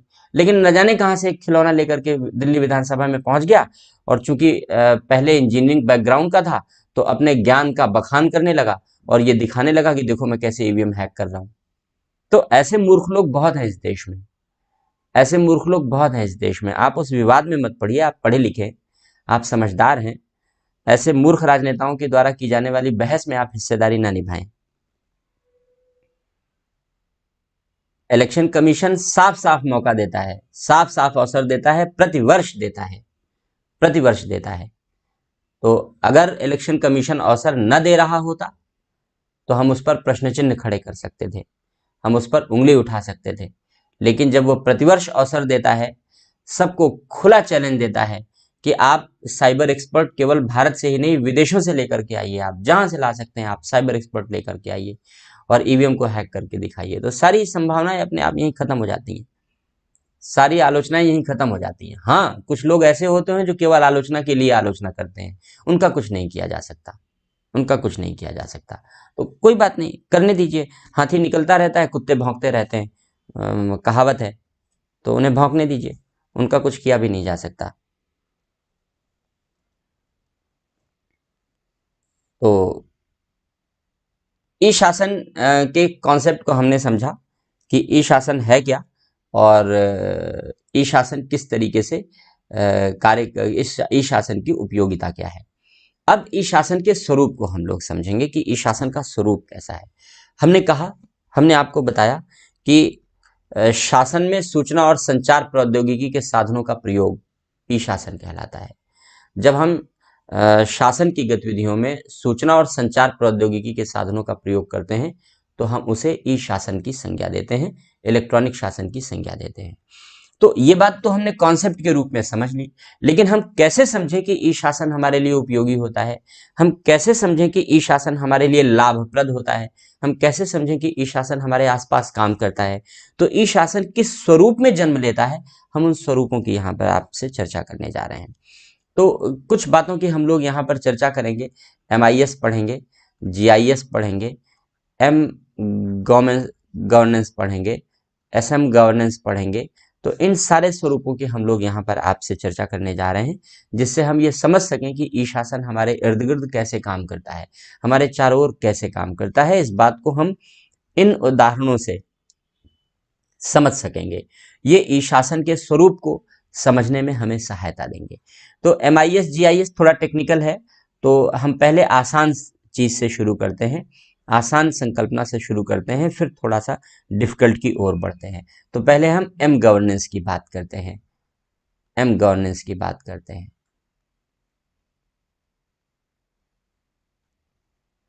M गवर्नेंस यानी M शासन। यहां M का अर्थ है मोबाइल, यहां M का अर्थ है मोबाइल। फातिमा कहती हैं लाल फीता शाही तो आपने बताया ही नहीं। अरे बताया मैंने, आपने सुना ही नहीं, आपने सुना ही नहीं, मैंने बता दिया लाल फीता शाही किसे कहते हैं। सबसे पहले जब क्वेश्चन आंसर लेना शुरू किया तो सबसे पहले यही क्वेश्चन लिया मैंने। तो एम शासन, एम शासन, एम शासन का अर्थ हुआ मोबाइल शासन, मोबाइल गवर्नेंस। मोबाइल गवर्नेंस का अर्थ है कि शासन में हम मोबाइल का प्रयोग, बहुत सिंपल सी बात है, मोबाइल फोन है, मोबाइल का प्रयोग करें तो वो एम शासन कहलाता है। ई शासन एम शासन के रूप में हमारे सामने जन्म लेता है, कई रूपों में जन्म लेता है। हम इन चार रूपों की यहाँ पर चर्चा करेंगे, हम चार रूपों की चर्चा करेंगे, MIS GIS M governance SM governance, इन चारों रूपों की हम लोग चर्चा करेंगे। तो सबसे पहले हम सरलतम रूपों की चर्चा कर रहे हैं, फिर MIS और GIS पर आते हैं। तो ई शासन किस रूप में हमारे सामने जन्म लेता है, कैसे हमें लाभ पहुंचाता है, इसी बात की हम लोग चर्चा कर रहे हैं। तो उसमें हमने सबसे पहले M शासन की चर्चा की, मोबाइल शासन की चर्चा की। जब हम लोग शासन की गतिविधियों में मोबाइल का प्रयोग करते हैं तो वह M शासन कहलाता है। M शासन ई शासन का ही एक रूप है। M शासन ई शासन का ही एक रूप है जो हमें शासन का लाभ इलेक्ट्रॉनिक साधनों के माध्यम से वितरित करता है, पहुंचाता है। कैसे पहुंचाता है? अब देखिए, दो तरीके के मोबाइल होते हैं, एक स्मार्टफोन है और एक बेसिक फोन है। दोनों का एग्जाम्पल लेकर के आपको बताते हैं। तो पहले स्मार्टफोन की बात करते हैं। स्मार्टफोन में अब ऐप आधारित सेवाएं हैं। आप भी ऐप पर क्लास कर रहे हैं, फिलहाल हम गवर्नमेंट की बात करते हैं। तो अब अलग अलग ऐप डिजाइन किए गए हैं। आपको RTI के अंतर्गत एप्लीकेशन देनी है तो आपने RTI का ऐप डाउनलोड किया और RTI का ऐप डाउनलोड करके आपने ऑनलाइन पेमेंट किया और आपने अपने आप वहां पर शिकायत दर्ज कर दी, कंप्लेंट दर्ज कर दी और आपको अब सूचना मिल जाएगी। अगर आपको कोई शिकायत करनी है भारत सरकार के विभागों की या राज्य सरकार के किसी विभाग की, तो CP ग्राम्स का ऐप बनाया गया है, centralised public grievance redress and monitoring system, पढ़ेंगे हम लोग आगे।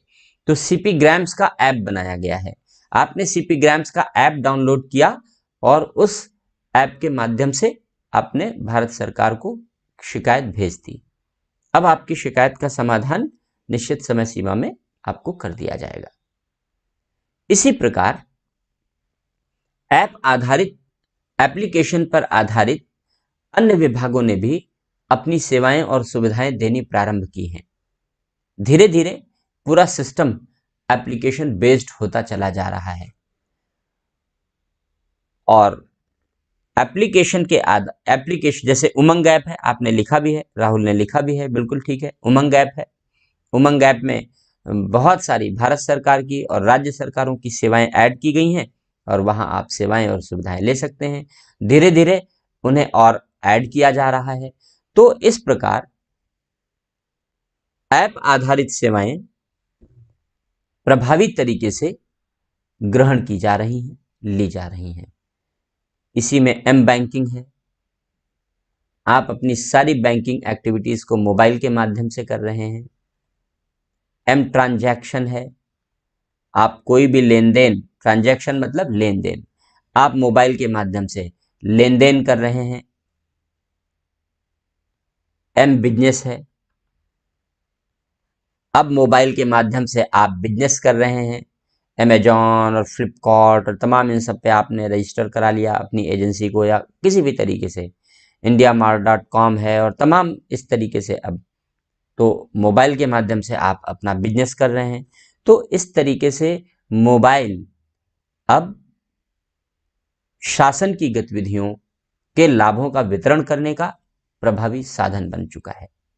ये तो मैंने स्मार्टफोन की बात की, और भी बहुत सारे हैं। हिम्मत ऐप डेवलप किया है दिल्ली पुलिस ने महिलाओं की सुरक्षा के लिए।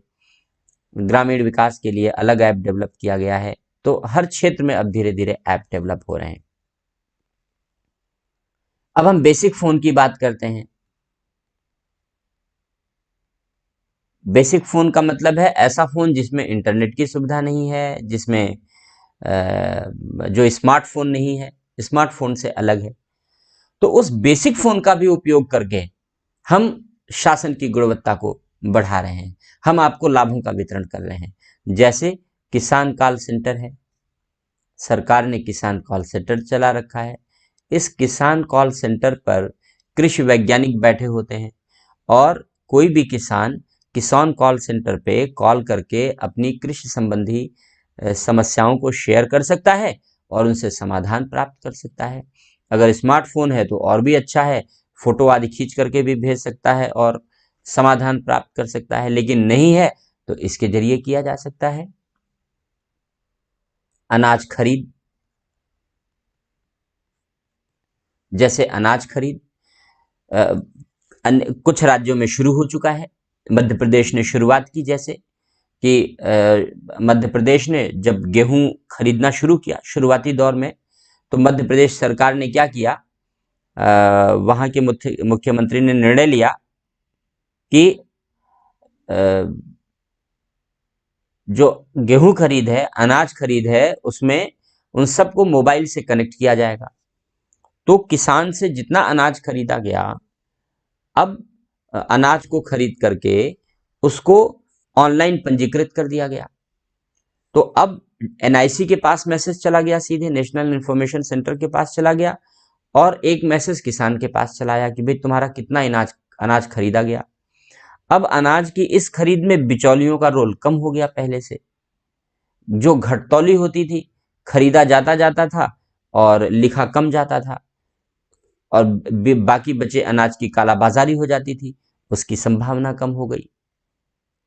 तो इस तरीके से घटतौली कम हो गई, तो पता चला कि उस साल अनाज का उत्पादन बढ़ गया। अनाज का उत्पादन नहीं बढ़ गया, घटतौली कम हो गई, तो अनाज की जो वास्तविक मात्रा थी वो सामने आई।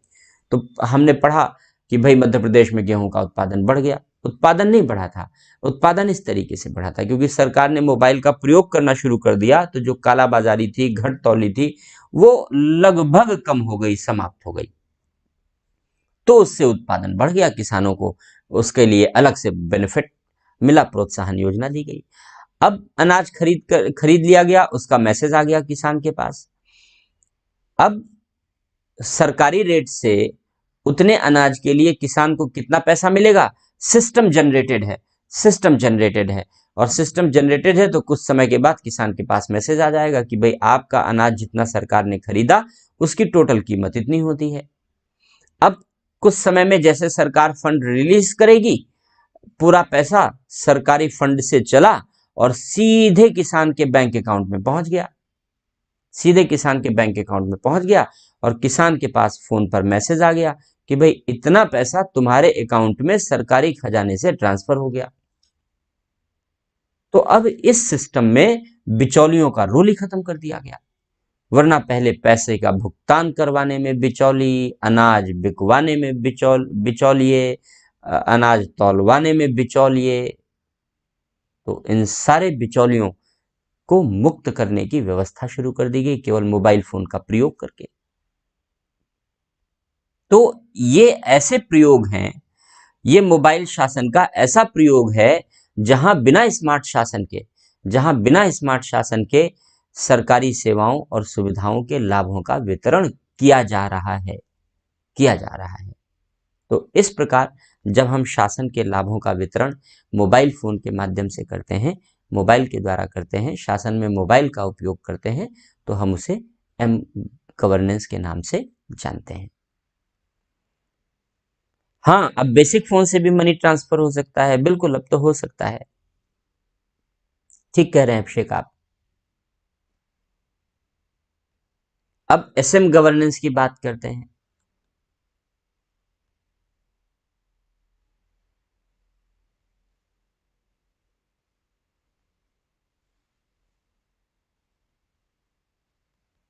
एसएम शासन की बात करते हैं। एसएम शासन का मतलब है सोशल मीडिया गवर्नेंस, अर्थात सोशल मीडिया शासन। इसे एसएम गवर्नेंस कहेंगे, यानी सोशल मीडिया गवर्नेंस कहेंगे, यानी सोशल मीडिया शासन कहेंगे। तो स्वाभाविक सी बात है कि जब हम शासन की गतिविधियों में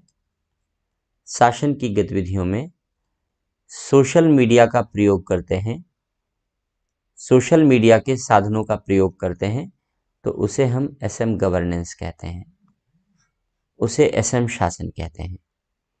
तो कैसे शासन की गतिविधियों में सोशल मीडिया के साधनों का प्रयोग करते हैं? सोशल मीडिया क्या होता है? सोशल मीडिया के साधन वे साधन जो आभासी समाज की स्थापना करते हैं।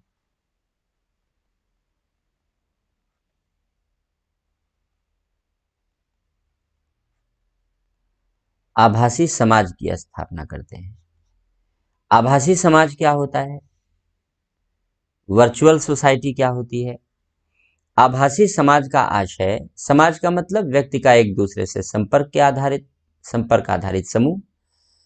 तो आभासी समाज क्या हुआ? आभासी समाज ऐसा समाज हुआ, ऐसा समाज का समूह हुआ जहां हम एक दूसरे से संपर्क में रहते हैं, जहां हम एक दूसरे से संपर्क में रहते हैं, लेकिन प्रत्यक्ष नहीं, परोक्ष संपर्क में रहते हैं।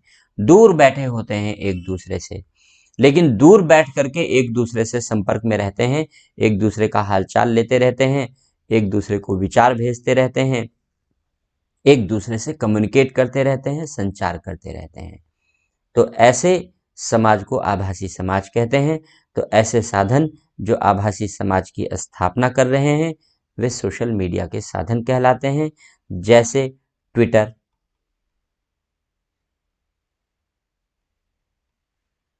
फेसबुक, व्हाट्सएप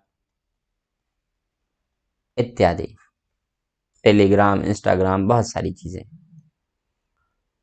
तो वे सभी साधन जो वर्चुअल सोसाइटी स्थापित कर रहे हैं उन सबको हम सोशल मीडिया के साधन कहते हैं। और जब हम शासन में सोशल मीडिया की गतिविधियों का प्रयोग करते हैं तो उसे हम एसएम शासन कहते हैं, सोशल मीडिया शासन कहते हैं।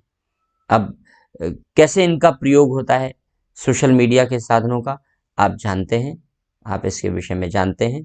जैसे व्हाट्सएप का प्रयोग करके एक एक की चर्चा कर लेते हैं हम लोग। व्हाट्सएप का प्रयोग करके डेवलपमेंट के कार्यों में, सुरक्षा के कार्यों में प्रभावी तरीके से भूमिका निभाई जा रही है।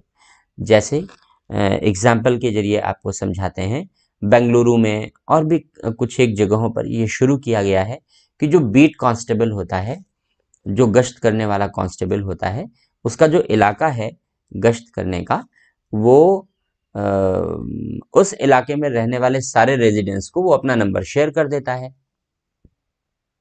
और एक ग्रुप बना लेता है। उस क्षेत्र में रहने वाले लोगों का एक ग्रुप बना लेता है और उन लोगों से कहता है कि भाई अगर आपको कोई भी कंप्लेन है, कोई भी शिकायत है, तो आप उस शिकायत को सीधे मुझसे कीजिए, मेरे व्हाट्सएप पर सीधे भेजिए।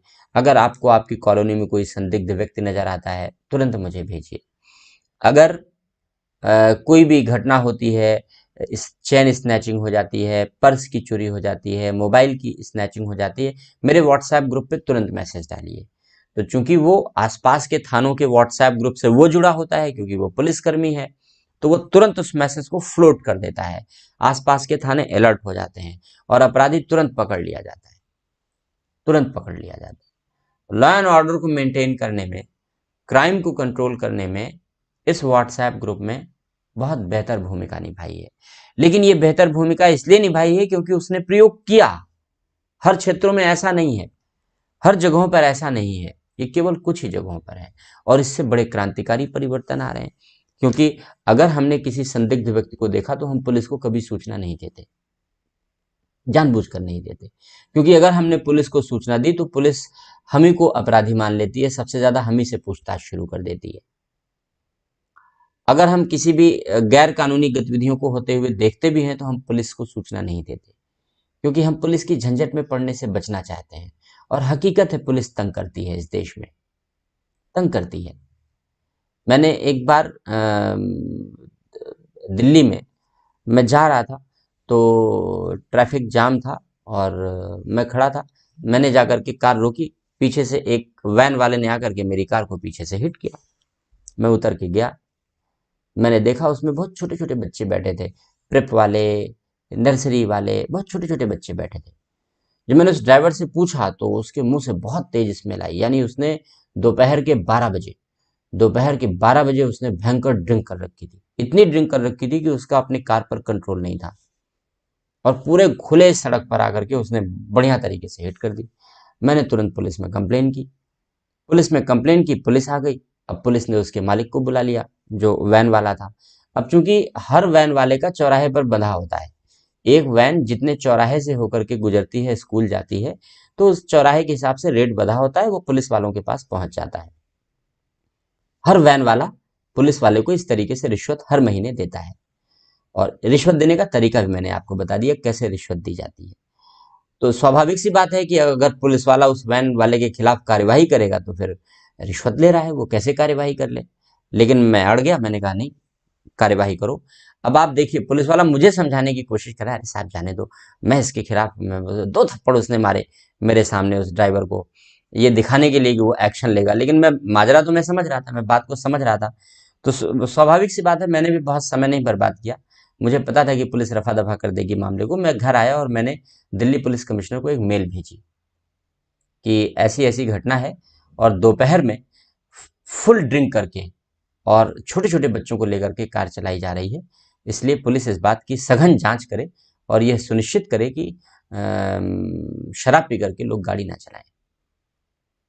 मेरे पास ज्वाइंट कमिश्नर का, दिल्ली पुलिस के ज्वाइंट कमिश्नर की तुरंत मेल आई, वापस रिवर्ट आया मेरे पास कि आपने जो मैटर उठाया है बहुत सेंसिटिव मैटर है और हमारी सुरक्षा के लिए बहुत जरूरी है, I will take care of, मैं टेक केयर ऑफ करूंगा। फिर मेरे पास फोन आया ऑफिस से कि आप अगर ऑफिस आ सके तो इस पर कुछ बातचीत हो जाए। तो मैंने पूछा भाई क्यों, मेरी क्या जरूरत है, मैंने कंप्लेन कर दी, अब तुम पूरे दिल्ली में चेक करो कि कौन दिन में शराब पी करके गाड़ी चला रहा है नहीं चला रहा है, उसमें मैं क्या करूंगा।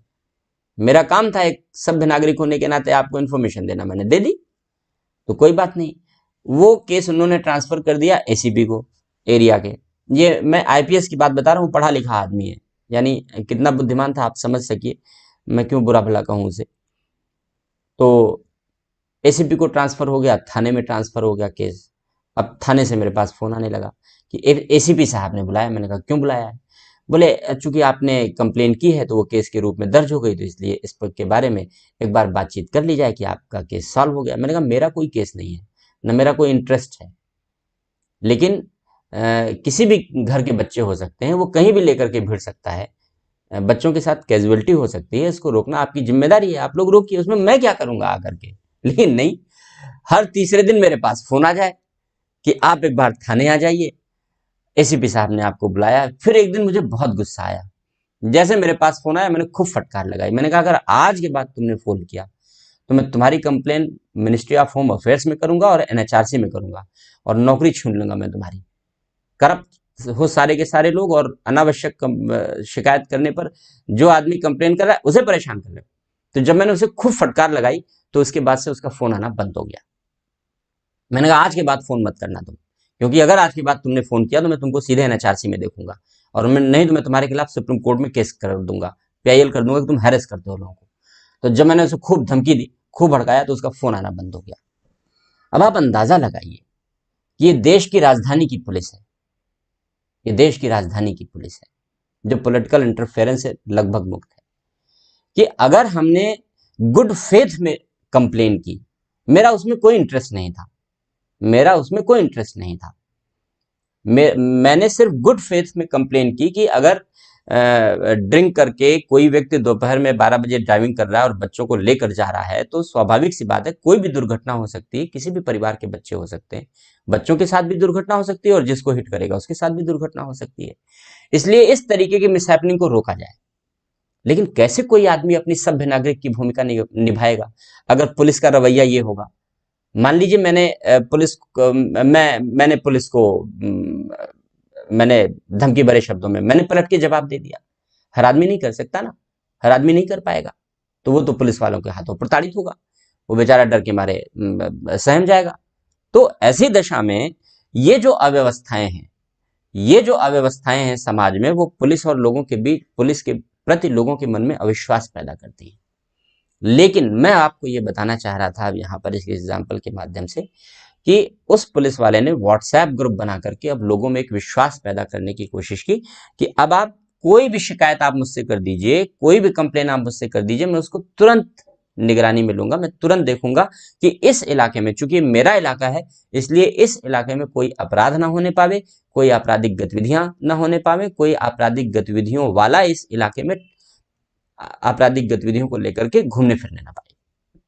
तो अगर कोई भी आशंका नजर आती है आपको, कोई संभावना नजर आती है, तो उस आशंका और संभावना को भी आप मुझसे शेयर कीजिए, तो मैं उस पर कार्यवाही करूंगा। तो इस सोशल मीडिया के साधन ने ये अपॉर्चुनिटी क्रिएट की, ये अवसर क्रिएट किया कि पुलिस और लोगों के बीच एक ट्रस्ट बने। पुलिस और लोगों के बीच एक ट्रस्ट बने, और निसंदेह यह कहा जा सकता है कि पुलिस ने अपराध नियंत्रण करने में अपनी बेहतर भूमिका निभानी शुरू की है। हुए भी हैं, इसके उदाहरण भी मिले। चेन स्नैचिंग हुई, जैसे भागा तो अब लोग बाइक वाले के पीछे नहीं भागे, उसने बाइक का नंबर तुरंत मोबाइल से खिंचाया, नोट किया, तुरंत व्हाट्सएप किया, 15 मिनट के अंदर चैन स्नैचिंग करने वाला पकड़ लिया गया। लेकिन ये बड़ा लिमिटेड है, बहुत कम। बंगलुरु में कुछ जगह पर है, एक आध दो जगह पर और है। लेकिन अगर इस तरीके की गतिविधियां विस्तार की जाए, अगर इन प्रकार की गतिविधियों का विस्तार किया जाए, तो आप सोचिए कि पुलिस और लोगों के बीच कितना बेहतर कोऑर्डिनेशन बनेगा।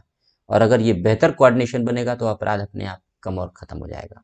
तो सोशल मीडिया गवर्नेंस अपराध नियंत्रण करने में कानून व्यवस्था जैसे जटिल, ये सब बहुत ही जटिल प्रशासन होता है, कानून व्यवस्था जैसे जटिल प्रशासन में अपनी प्रभावी और प्रमुख भूमिका का निर्वाह करता है। फेसबुक, बहुत सारे एग्जाम्पल हैं इस तरीके से फेसबुक के।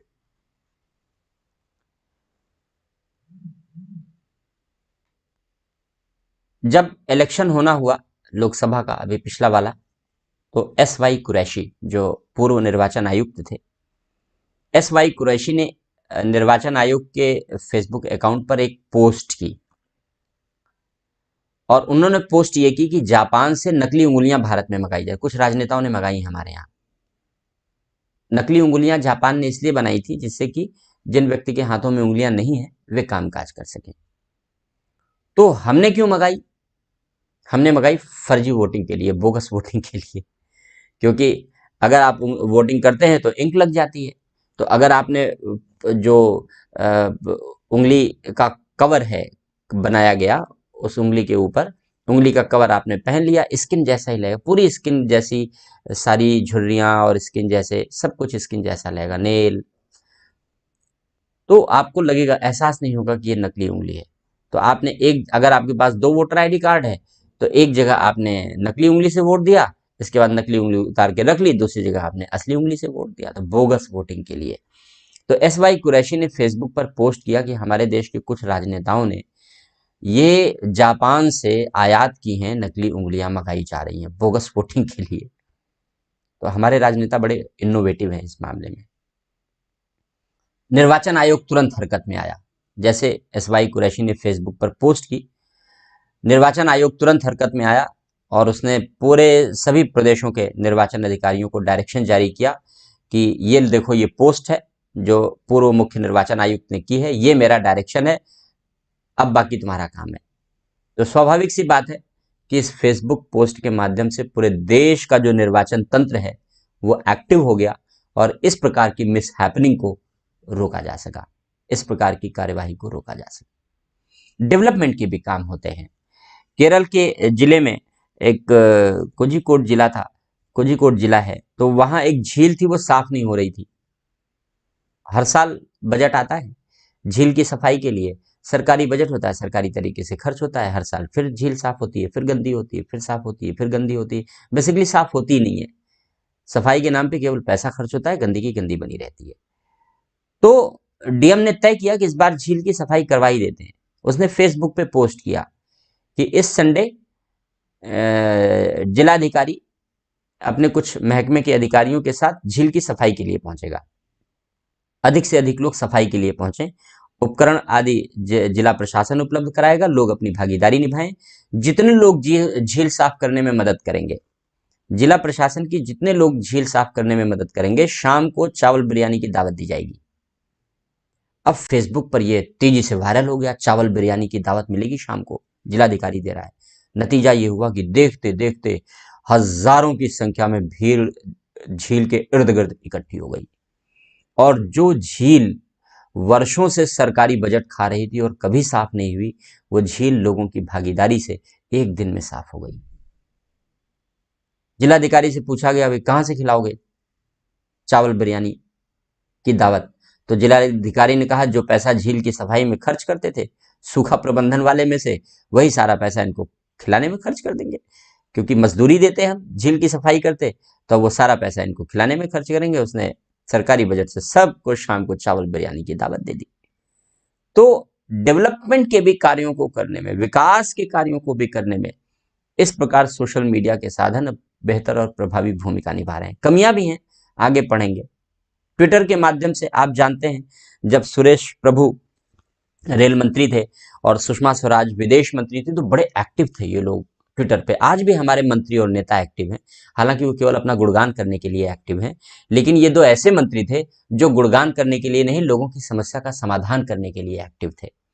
और बहुत सारे एग्जाम्पल हैं, बहुत सारे एग्जाम्पल हैं, हजारों एग्जाम्पल हैं इस बात के कि उन्होंने ट्विटर के आधार पर लोगों को सुविधाएं दी हैं। सुषमा स्वराज जी ने तो विदेशों में भी लोगों को सुविधाएं पहुंचाई हैं, दूर दराज क्षेत्रों में भी सुविधाएं पहुंचाई हैं। सुरेश प्रभु ने भी रेलवे मंत्री रहते हुए दूर दराज क्षेत्रों में लोगों को सुविधाएं पहुंचाई हैं।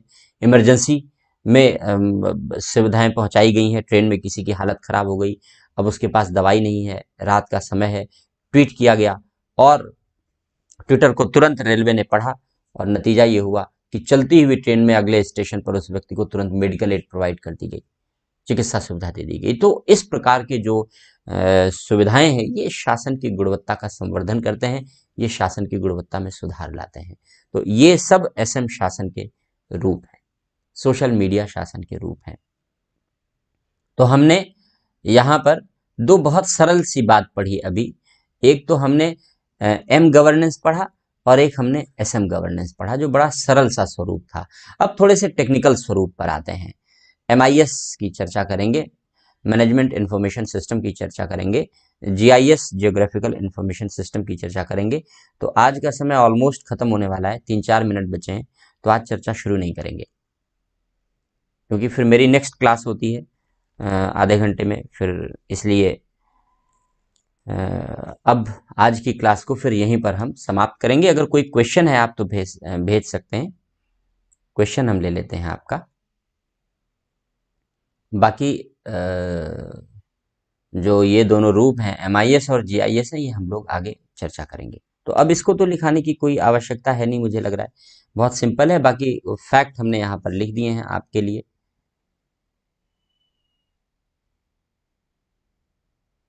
प्रकाश कहते हैं कारपोरेट गवर्नेंस के चार्ट को एक्सप्लेन कर दीजिए। कौन सा चार्ट प्रकाश, किस चार्ट की बात कर रहे हैं आप?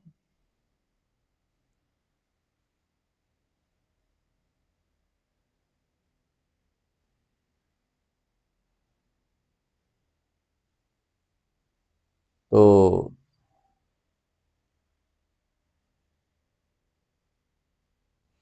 ठीक है, फिर एक्सप्लेनेशन नोट्स, हाँ मैं बात करता हूँ एक बार आपके नोट्स के रिगार्डिंग, जो आप एक्सप्लेनेशन की बात कर रहे हैं कि अगर हैंड रिटन जो पिछली क्लास में लिखाया गया है, अगर वो अवेलेबल हो जाएगा आपके लिए तो वो ज़्यादा बेहतर हो जाएगा। क्वेश्चन पूरी यूनिट खत्म होगी तब, हमने पहले ही बहुत शुरू में हमने बता दिया था, जब क्लास का इंट्रोडक्शन ले रहे थे तो क्लास के इंट्रोडक्शन में ही हमने ये बात आपको बता दी थी कि जब पहली यूनिट हमारी कंप्लीट हो जाएगी, शासन और इसके विविध रूप कंप्लीट हो जाएंगे, तब हम लोग क्वेश्चन आंसर करेंगे। इसके पहले क्वेश्चन आंसर नहीं करेंगे।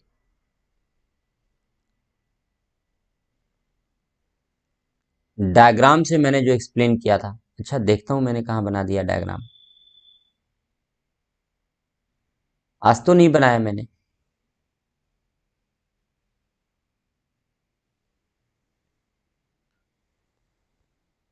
तो ठीक है, फिर आज की क्लास को हम लोग यहीं पर समाप्त करते हैं। शेष चर्चा फिर हम लोग कल जारी रखेंगे। कल हम लोग एमआईएस, जीआईएस, फिर ई शासन के मॉडल, भारत में ई शासन, इन सारी बातों की चर्चा करेंगे। कल क्लास कंप्लीट हो जाएगी। ये मतलब क्लास नहीं, सॉरी, कल ये जो यूनिट है हमारी शासन और इसके विविध रूप, ये यूनिट हमारी कंप्लीट हो जाएगी। और ये यूनिट कंप्लीट हो जाएगी तो क्वेश्चन आंसर हम लोग करेंगे, फिर अगली यूनिट की शुरुआत करेंगे। तो आज के लिए इतना ही। Thank you.